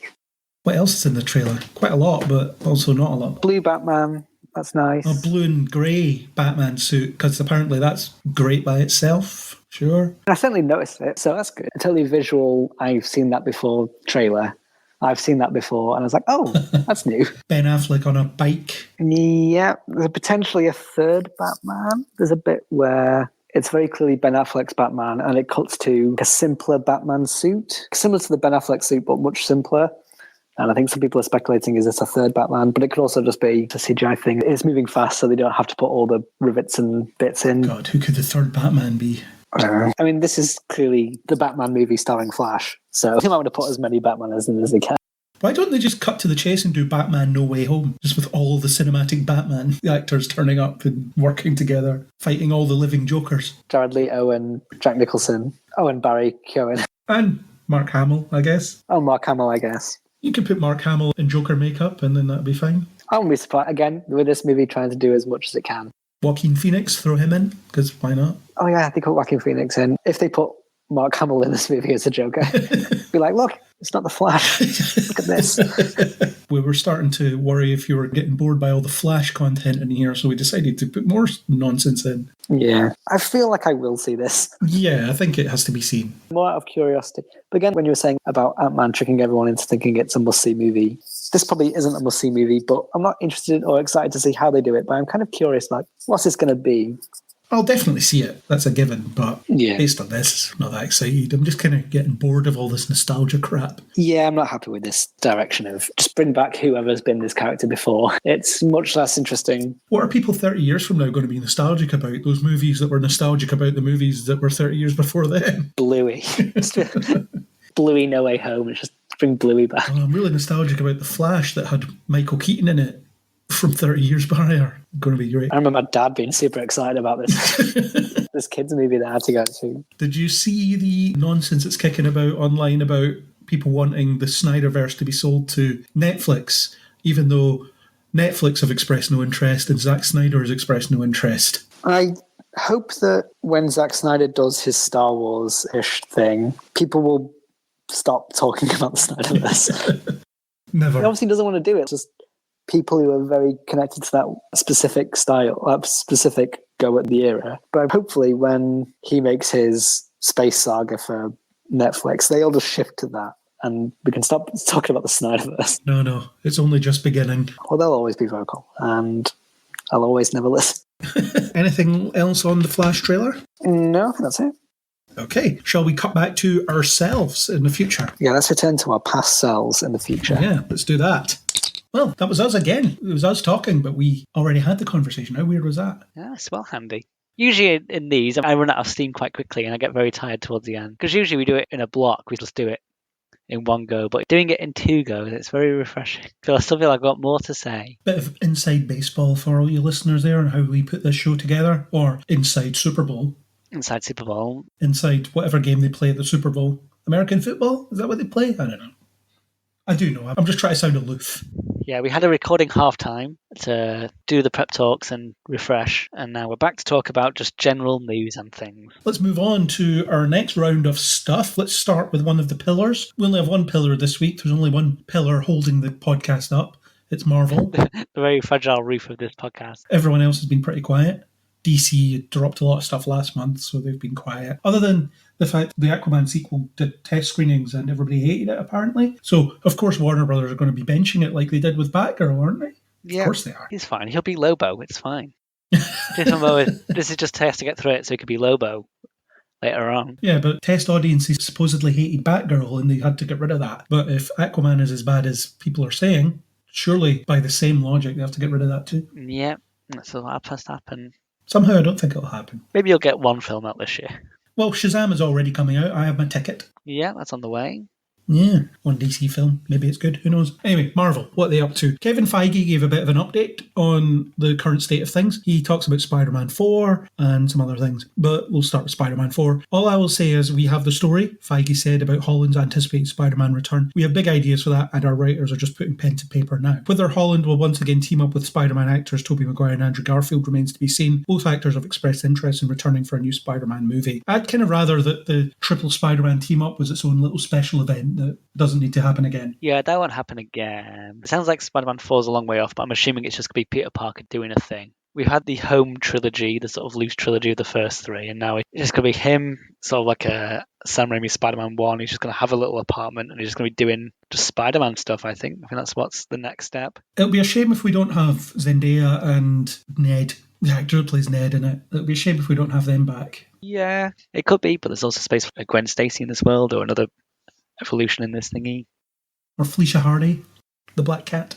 Yeah, that could be. That's something they haven't done yet. But this sounds like it's a very long way away. Yes. Well, one of the things is Marvel are cutting back. Kevin Feige has finally listened to the fact that the onslaught of stuff is too much for people. And the thing is, the Disney Plus shows in particular, they never had any time to bed in because the one would finish and then a couple of weeks later it feels like something else would come along. So you'd be forgetting about this thing that you're supposed to maybe think about for a while. So the plan is to slow it down and to do that with the movies as well. So we're maybe only going to get a couple of movies a year and a couple of shows a year. That's definitely sensible because that's why I stopped. I tried with the first few and I was like, there's too many and things have a natural sort of life. You know, Marvel movies used to be the event movie that's coming out. If they're out constantly and if there's also TV stuff constantly, then it lessens its impact. And also people feel like they can't catch up because they haven't seen everything to stay on top. So yeah, I think limiting what they're doing is an important step for them to go ahead. So yeah, this is good news. They've lost that event status, I think. Yeah. And scaling back, I never thought I'd say it, but I'm okay with that. And I think Kevin Feige is starting to understand that the quality is dipped and people are starting to notice, which means they need to rethink. That's why I think the Marvels was delayed. I think they delayed it to fix it. Whether that'll fix anything, we don't know. Yeah. Definitely good news. I think it was harming the brand to have a million things. Feige also confirmed that Deadpool 3 will be the first R-rated movie in this Marvel Cinematic Universe, something he's confirmed before. Disney would not make Deadpool a family-friendly movie after the studio acquired Fox, blah, blah, and Hugh Jackman's back. Also, I'll just skip to this bit of news. Emma Corrin has been cast as the villain in Deadpool 3. Yep. She was in The Crown. It's not said what she's going to be playing, unknown other than the villain. Yeah, and this is out, is it 2025? Or late 2024? Still got quite a way to go yet. And it might even be later than that now because of scaling back. Yeah. Who does she play in The Crown? I don't know. I saw like some of the first series of The Crown, but I'm not sure from what era of The Crown it is. Oh, she's Diana. She's Princess Diana. Okay, yeah. So that's an Olivia Colman series of The Crown. Feige also confirmed that Mahershala Ali Blade movie will be filming this year after they had to throw out the script and get a new one and throw out the director and get a new one. He claims it's going well. The director is down in Atlanta right now. Cameras roll like in the next 10 weeks or so, he said. Harrison Ford's Thaddeus Ross, taking over for William Hurt, will be the president. Harrison Ford's the president again. I'm sure he'll be telling someone to get off his plane. Yeah. Maybe so he can just sort of sit down and doesn't have to do too much. So he can just sit in his office for most of the movie. And that's basically it. There's also other rumours that are kicking about, such as maybe splitting the two Avengers movies into two films, which may make sense. I don't know. The thing is, I think after Doctor Strange and the Multiverse of Madness, even though I like that film, the fact that the writer that's writing one of the Avengers movies is putting some people off because that film didn't really go down well with a lot of people. I think Marvel are in a bit of trouble at the moment. They need to really recalibrate and they need to concentrate on quality because even I'm getting sick of it. When I'm getting sick of it, that tells you a lot. Yeah, it's a sort of troubled point. So I think this correction is a wise thing. I'm sure they can get back to a good spot. They need to give the creatives time to actually do something instead of churning them out because it's a bit of an assembly line thing, isn't it? And usually when you just do things in an assembly line thing, the quality does suffer because they're not really spending much time on each individual project. And I feel like Kevin Feige probably should be appointing people to oversee things because I think he's far too strung out, far too close to it, and therefore just kind of rushing everything. Yeah. I think also people expected to see the X-Men and that turn up after they bought Fox. I know fair few people are sort of holding out for the things they've wanted to see for a bit, like Fantastic Four and X-Men. It's going to come in quite late, and they've announced a lot going forward that isn't that stuff. But I think people are sort of like, get to the new thing, please. Yeah, but let's take our time, let's do it right, let's make it good again, and let's make it visually interesting again, because I've been sort of missing that with Marvel films. I've not been one to crap on the special effects as much as some people did, but I randomly watched clips of older films recently, and I think there was one doing the rounds on Twitter about how the end of Captain America, the First Avenger, is just so visually interesting. Oh yeah, it is in modern day. Yeah, when he breaks out of the fiction that he's put in to acclimatise himself, and he runs into modern Times Square, and it's like, these things used to look really good, and then it's just, just stick them in front of a green screen, whatever, we'll sort it later. Shame that way, really. Yeah. It says everything when it was a novelty that Chloe Zhao actually filmed on location during Eternals. Yeah, it's in a bit of a thing, but hopefully they get back to a bit more of a audience pull again. Yeah. Anyway, Marvel's next thing, it's not really them. Well, it's not an MCU thing anyway, but it's a Spider-Man thing. Spider-Man Noir live-action series is in the works at Amazon. The untitled series will follow an older, grizzled superhero in 30s New York City. An individual with knowledge of the project says the show will be set in its own universe and the main character will not be Peter Parker. What do you think about that? I don't have too much thoughts about it, to be honest. I'm only aware of him in the Spider-Verse movie. And it's one of these things, when they announce different projects, different TV things, I can wait to see what it actually is. I don't really think too much about what style it's going to be in or what thing it's going to be. Amazon are doing the Silk series as well, so it seems like they've cut some kind of deal with Sony to do some random Spider-Man related projects. Yeah, especially with Spider-Man. There's a million different ones on the go all the time. And some of them don't come to fruition and some of them disappear or people stop talking about them. So when they announce Spider-Man stuff, I'm like, okay, we'll see if this becomes a thing or not. The showrunner will be Oren Uziel. He developed the show along with Phil Lord and Chris Miller. Whenever their names are on things, it tends to be encouraging because they're really good. They did Spider-Verse. Amy Pascal, of course, will executive produce because she can't get away from these things. He most recently worked on the screenplay for the romantic comedy feature The Lost City with Sandra Bullock and Channing Tatum in it. I thought it was fine. He also wrote 22 Jump Street, which I haven't seen, and the Mortal Kombat movie that was out in 2021, which was awful. Also the Cloverfield Paradox, which is awful. And he worked on the scripts for John Wick 4 and Borderlands, which is another upcoming video game thing. So a mixed bag of content this guy has been involved in. Yeah. It could be interesting. A non-Peter Parker Spider-Man in 30s New York. One thing I wonder about is he just going to go by the Spider or something like that and he's just going to be a detective? Or will he actually have powers? I'm assuming he'll have powers. Otherwise, yeah, it's just another thing. Essentially, it's just the Question, the DC character. Otherwise. Yeah, I think he'll still be able to do web swinging and stealth. We'll see. Moving on, this is one I forgot about last month. It was on the list and I just didn't cover it for some reason. Did you ever watch Biker Mice from Mars in your youth? No. I'm aware of it, but I never saw it. I remember watching it when I was a kid, but they're bringing it back, unsurprisingly. The studio behind hit Netflix shows like The Toys That Made Us and The Movies That Made Us has attained the rights to the property and has sizable plans for it in the coming months. They're going to push out a new toy line featuring the characters, with plans to redevelop another animated series nearly 30 years after the original property aired its final episodes. So basically, toys plus an animated show to help sell toys. The original Biker Mice from Mars debuted in 1993, featuring 3 anthropomorphic mice.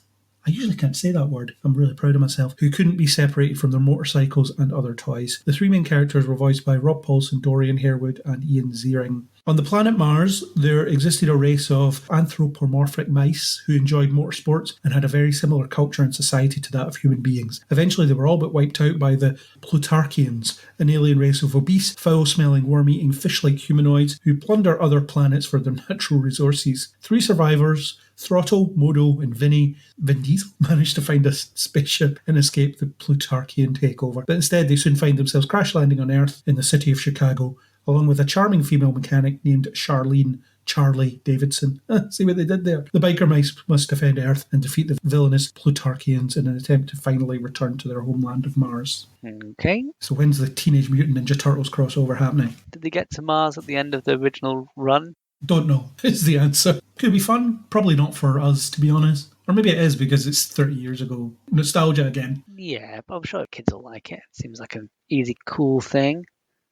Yeah, I suppose. Moving on. Disney. Did you know that they've announced some sequels? After the old CEO took over from the newer CEO and said they were going to put power back in the hands of creatives and concentrate on delivering new things. They then announced sequels to Toy Story, Frozen, and Zootopia, or Zootropolis in the UK. Really going there with the original IP, aren't you? One of these is a good idea. One's okay, sure, and one's bad. Which is which? Frozen 3, I think, quite a good idea. I enjoyed Frozen 2. I mind seeing more Frozen stuff. I can't remember Frozen 2. I liked it, but I don't remember it. The idea of a Toy Story 5 is awful. It's bonkers, isn't it? And yeah, sure, Zootopia 2. More animals doing stuff in a city.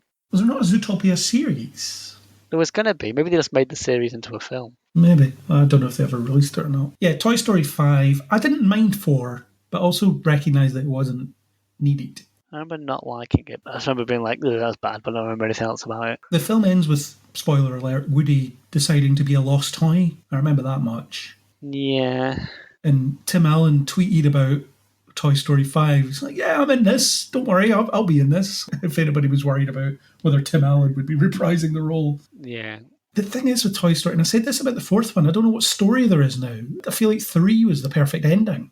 And I was okay with the little shorts they were making now and again. Yeah, I think they've gone a bit too far with that. I don't think there's a good justifiable reason to another one. No. Frozen 3, I wish I could remember more about Frozen 2. I should rewatch it. It's very fun. I think there's more elements of, like, so we've seen the kingdom they're from, but there's a sense it's different kingdoms and different worlds, because that one they go to the Enchanted Forest as opposed to the first one, and there's places you can go with that world.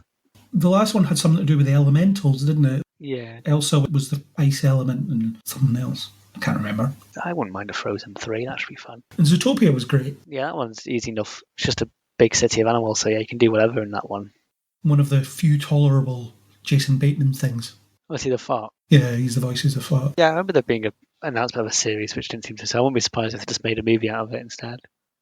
Yeah, Lightyear massively underperformed, so I guess they want to just go back to basics. I quite liked Lightyear, but advertising it as the film that Andy would have watched is just nonsense. It doesn't work, because where are all the other toys associated with the Lightyear film that everybody would want? Yeah, I didn't see it. Fair enough. You're probably not missing too much. It's okay. No one's clamouring for Lightyear 2.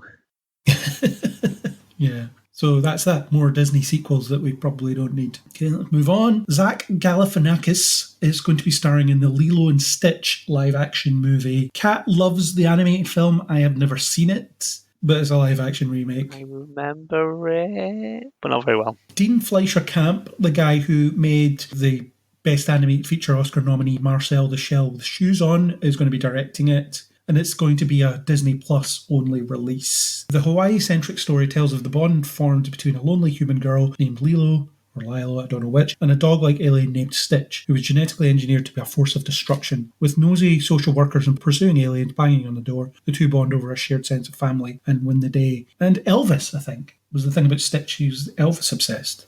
Maybe? I don't remember. It was a very long time ago. To be honest, it's a Disney live-action remake. It's probably going to be crap. Yeah. Let's face it. Well, whatever. They're making it. Zach Galifianakis, he's quite funny, and I quite like him in kids' films as well. The film that Angus always jokes about, G-Force, he's in that, which is Secret Agent Guinea Pigs. No, yeah, he's pretty funny, so yeah, I'd see him in stuff. Yeah. Okay, Pokemon. I don't know how much you care about Pokemon, but we're talking about it anyway. Pokemon reveals Captain Pikachu, star of the new post-Ash Ketchum TV show. In case you haven't been following, Pokemon is ditching its 10-year-old protagonist, Ash Ketchum, which gave birth to that beautiful meme about Ash Ketchum is now a 10-year-old with 25 years of experience, also known as what every employer wants. Yeah. So he's leaving the show, and he's going to be replaced by some new characters. Pikachu is going to be in it, but it's a new Pikachu, Captain Pikachu. The only difference between this Pikachu and Ash's Pikachu is this one wears a hat, hence the captain. He's got a new hat. Pikachu has a new hat. I imagine he'll have a different personality and stuff. Yeah.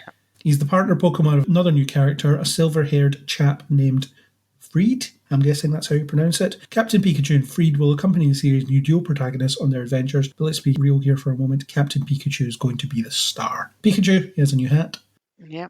So that's fun. Don't know much about Pokemon, but I'm sure this is good news for people.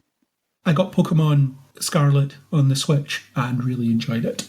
I played Pokemon Yellow on the Game Boy Color. Yeah, that was a while ago. That was the last Pokemon game I played. To be fair, before I got Scarlet, that was among the last Pokemon games I played. That's when I was super into it. I actually entered a local tournament back home with Pokemon Yellow with my team, and I won it. Ooh. I won a certificate and a voucher for, I think it was Game, either Game or HMV. But I wasn't in it for the money. I was in it for embarrassing other players. Yeah. with my really good team. Netflix have also announced a Pokemon series called Pokemon Concierge, just some guy that works in a hotel. Yeah, I saw a post on that today with Psyduck. Pokemon Concierge tells the story of Haru, a concierge at the Pokemon Resort, and her interactions with Pokemon and the owners who visit as guests. I was actually joking when I said it's going to be about someone who works in a hotel, but that's exactly what it is. Yep, that's what it is. That's interesting. We'll maybe see how it pans out, but yeah, Pokemon's always doing stuff. There was also something to do with Journey of Dreams, but no one knows what that is. Okey-doke. There's something called Pokemon Journey of Dreams. We'll see. Yeah. Okay, moving on. Another live-action film that we probably don't need. We're getting a How to Train Your Dragon live-action adaptation. Oh, that's a shame. Dean DeBlois, I think that's her pronouncing name, is returning to write and direct a newest entry in the franchise. It doesn't say whether this is going to be a remake. It says new entry in the franchise. So is it going to be a sequel? I know, because that's a perfect trilogy. I think just leave it. Yeah, I love the How to Train Your Dragon movies. That's sad news. It doesn't really say anything about it, just that they start writing it soon. The fact that it says newest entry in the franchise seems to suggest that it might not be a remake of the first one. I don't know. There's so much of How to Train Your Dragon, isn't there? There's several animated series. I think so, yeah. I've never watched anything outside of the movies. No, I've not watched them either. I know there's a Dragons show that is on at the moment or coming back soon. I don't know anything about it because I'm okay with just the films. But again, it's that thing about here's a franchise and you can engage with it as much or as little as you want to. So for me, it's the 3 films. Yeah, that's the good stuff. Move on. New Lord of the Rings movies in the works at Warner's New Line. The movies announced Warner Brothers Discovery's investor call comes as CEO David Zaslav seeks to assure Wall Street that Warner's is very much in the franchise game. Here harking back to the 2000s glory days when the studio was minting money with Lord of the Rings, Harry Potter and the Dark Knight trilogy. So stay tuned for an announcement about Harry Potter and some kind of other Batman stuff. Peter Jackson and Fran Walsh said they were aware of the latest development and probably aren't going to be involved. The statement says, "We understand how cherished these works are and are working together with our partners at New Line Cinema and Warner Brothers Pictures. We plan to honour the past, look to the future and adhere to the strongest level of quality and production values." They are not interested in a retread of what Jackson had already done. Saw a rumour that it might just be remakes of the actual trilogy. I don't know. I guess we'll have to see what the plan is. The big thing with the Lord of the Rings stuff is the rights are sort of divided. So the Rings of Power are not allowed to touch anything prior to the age that they're set in or anything after. Yeah. They're kind of stuck in that second age. So they can't do the Silmarillion. But if they've reached an agreement here, then the Silmarillion's probably a logical place to start, at least as a story. Yeah. I tried reading the Silmarillion and I found it impenetrable. You know when you say you can't put a book down?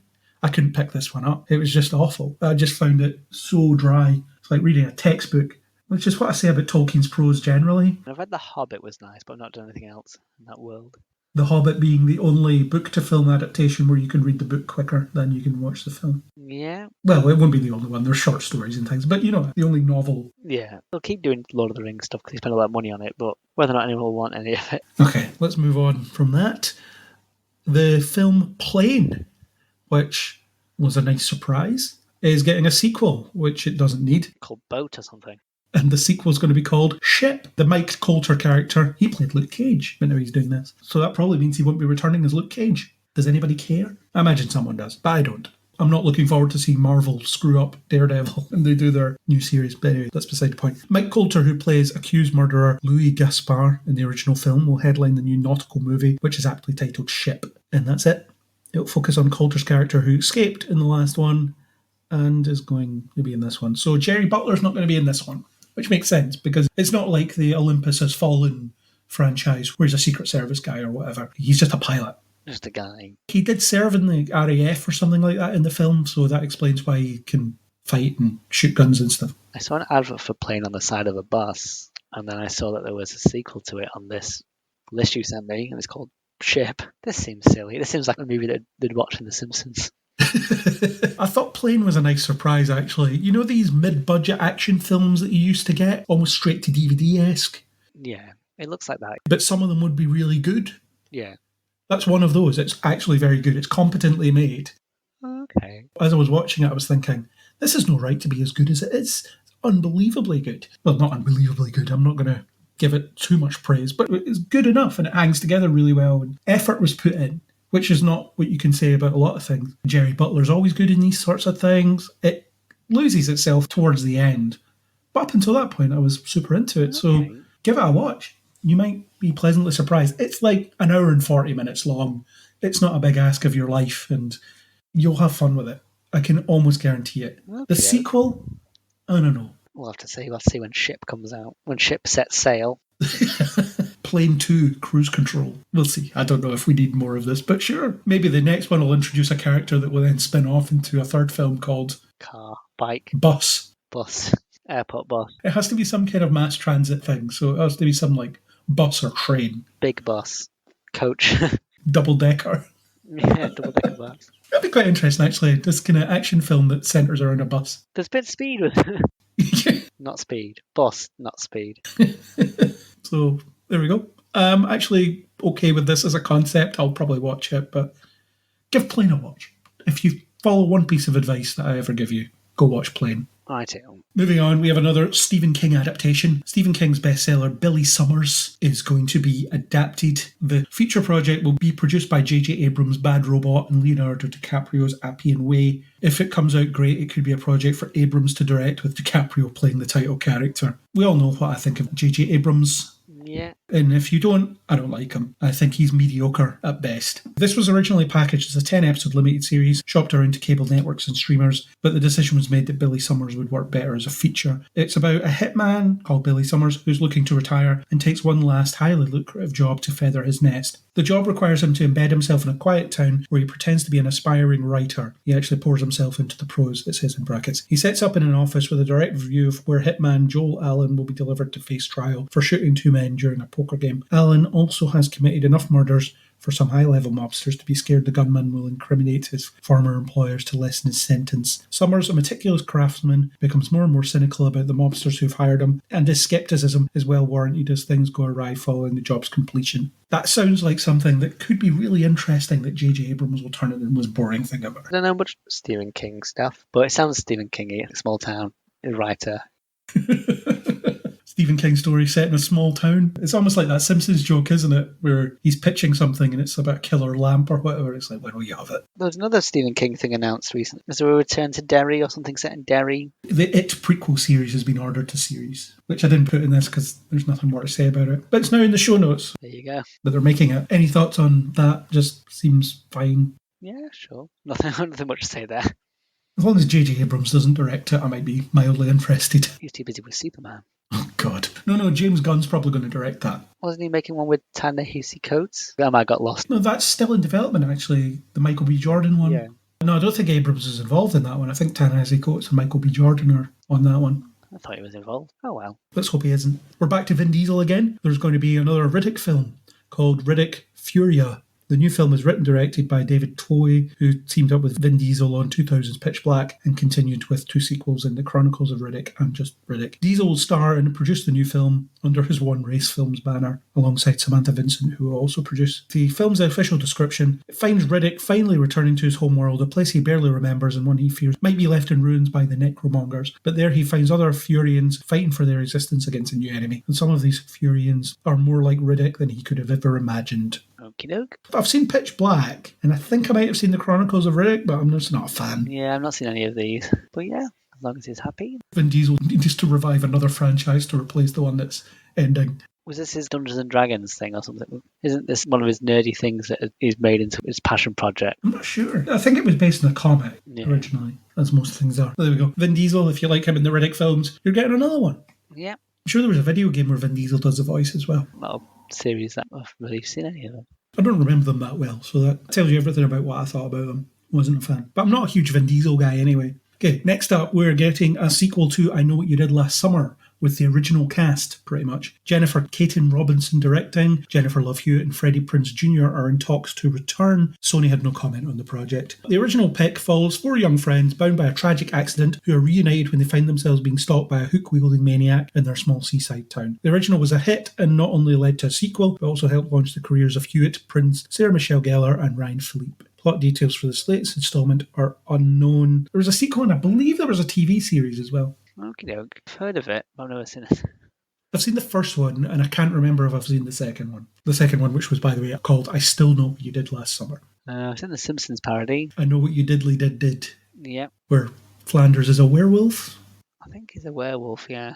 He gets hit by a car. Basically, the idea is they run over someone and they decide to cover it up as friends, and then someone sees what they did and tries to pick them all off. And then the sequel, someone else sees them? I don't know. I can't remember. It's a slasher franchise. What can you really say about it? They finished doing the Halloween ones, and now they'll do this one. Next up, Lionsgate buys Guy Ritchie's World War II movie, Ministry of Ungentlemanly Warfare. It's going to be starring Henry Cavill, Henry Golding, and Isa Gonzalez. 2 Henrys on set at once, that's got to be confusing. It's also going to have Alex Pettyfer and Carrie Elwes, among others. It's targeting a 2024 wide theatrical release. It's billed as an outrageous true story about UK Prime Minister Winston Churchill and James Bond author Ian Fleming's secret World War II combat organisation. This clandestine squad, unconventionally and entirely ungentlemanly fighting techniques against the Nazis, significantly changed the course of the war and gave birth to the modern Black Ops unit. Sure, yeah. Sounds a little bit like The Man from U.N.C.L.E. because there's singing in it, but that could be fun. Yeah, it sounds a bit like that. Also sounds a bit like Inglourious Bastards as well, in a way. It's sort of a ragtag war team. Yeah, it'd be interesting to see Henry Cavill be ungentlemanly. That's true. I always said is a good pitch for Bond, and if this is based on a thing where Ian Fleming based Bond off his commanding officer, that could have been the reason they got him. If it is a thing that Ian Fleming was involved in, and he based Bond off real life, then maybe they picked Henry Cavill purposely for that influence. So Henry Cavill could be playing the guy that inspired Bond, or maybe he's playing Ian Fleming himself. Yeah, if he can't be playing Bond, it makes sense for him to play the guy who inspired Bond. I think it'd be funny if he played Ian Fleming. I don't know much about Ian Fleming. Have you ever heard of the TV show Timeless? No. It's a time travel show starring Abigail Spencer and Matt Lanter, actually the voice of Anakin from Clone Wars. Okay. Basically, it's about people that travel back in time, and every time they go back in time they change history completely, so they come back to a timeline that they're not really familiar with. And there's an episode where Ian Fleming's in it. They work with him and then they get back to their own time and describe what went on, and they get told, you've just described this Bond film that they didn't know existed with Sean Connery in it. I like that show. I rewatched it, or say rewatched it, I didn't actually watch season 2 first time round, so I watched it a couple of months ago and really enjoyed. Yeah. Okay, move on. Emma Thompson to star in Brian Kirk action thriller The Fisherwoman. In the feature, Thompson is set to play a widowed fisherman who, while trapped in a Minnesotan blizzard, interrupts the kidnapping of a teenager and soon finds she is the young victim's only hope. Brian Kirk's going to direct from a screenplay by Nicholas Jacobson Larson and Dalton Lieb, who have just been tapped to write the Hot Wheels movie for Warner Brothers and Bad Robot. Great. Fun stuff. The Hot Wheels movie. I don't know why I remember this, but someone who was supposed to be overseeing the visual effects on Spider-Man 3 left the project to make Hot Wheels. So they brought someone else in for Spider-Man 3, but Hot Wheels still hasn't happened. It's a weird thing that I remember. Emma Thompson will also executive produce the project. Could this be her Taken? Maybe. Does she want a Taken? Well, men of a certain age get to kick ass, so why not women of a certain age? Fair enough. True. She's thinking, Helen Mirren, she's in these things. She's in Fast and Furious and Shazam. Why can't I do stuff like this? Why do I always have to play someone's grandmother? Well, we'll see. Not actual quotes. This guy is the co-creator of Luther, the director. Oh, okay. So maybe you're a bit more interested in it now. His last feature film was 21 Bridges, which is one of Chadwick Boseman's last films. Oh, yeah, I remember that movie. It was alright. Yeah. Next up, Andy Samberg and Jean Smart are ex-lovers with a cryogenic twist in rom-com 42.6 years. Andy Samberg will star alongside Jean Smart, fresh off a consecutive Emmy win for Hacks and her appearance in Babylon. Samberg is a young man who undergoes an experimental procedure and is cryogenically frozen. When he awakens 42.6 years later, the only person he is left to turn to is his now much older ex-girlfriend, played by Jean Smart. It could be fun. I like an Andy Samberg thing. Have you seen Palm Springs? Yeah, I really enjoyed Palm Springs. Brooklyn Nine-Nine's good as well. Mm-hmm. Yeah, could be good stuff. Okay, let's move on to I Am Legend. The sequel is finally happening, and apparently it's going to be ignoring the actual canon ending of the first film. Makes sense, because Will Smith explodes. Actually, I can't remember the original ending because, well, I've only seen the film twice, and each time I immediately went and watched the deleted ending. The deleted ending is where he finds out that to the vampire monster people, he's this horrible monster of legend that is the title. And in the original film, he just pulls a grenade and runs into a gang of them and blows them all up, including himself. So, not really sequel-y. Yeah, because in the deleted ending, he's captured, I can't remember. Yeah, he's captured a loved one of the creatures. Yeah, so it kind of reveals that they have agency. Yeah.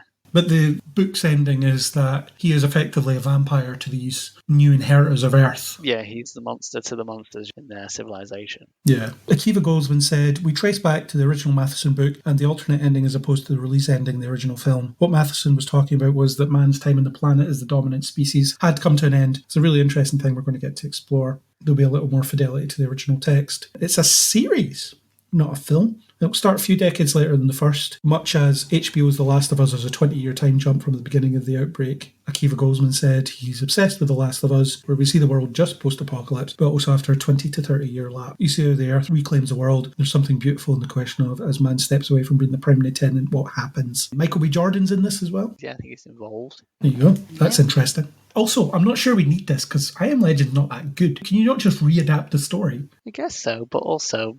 there's probably big fans of the movie, maybe. Maybe, but I think everybody agrees that it's fine and that the ending's awful. Yeah. It feels like you could just go back and just do it again, but without Will Smith. But however, they chose not to. Yeah, okay.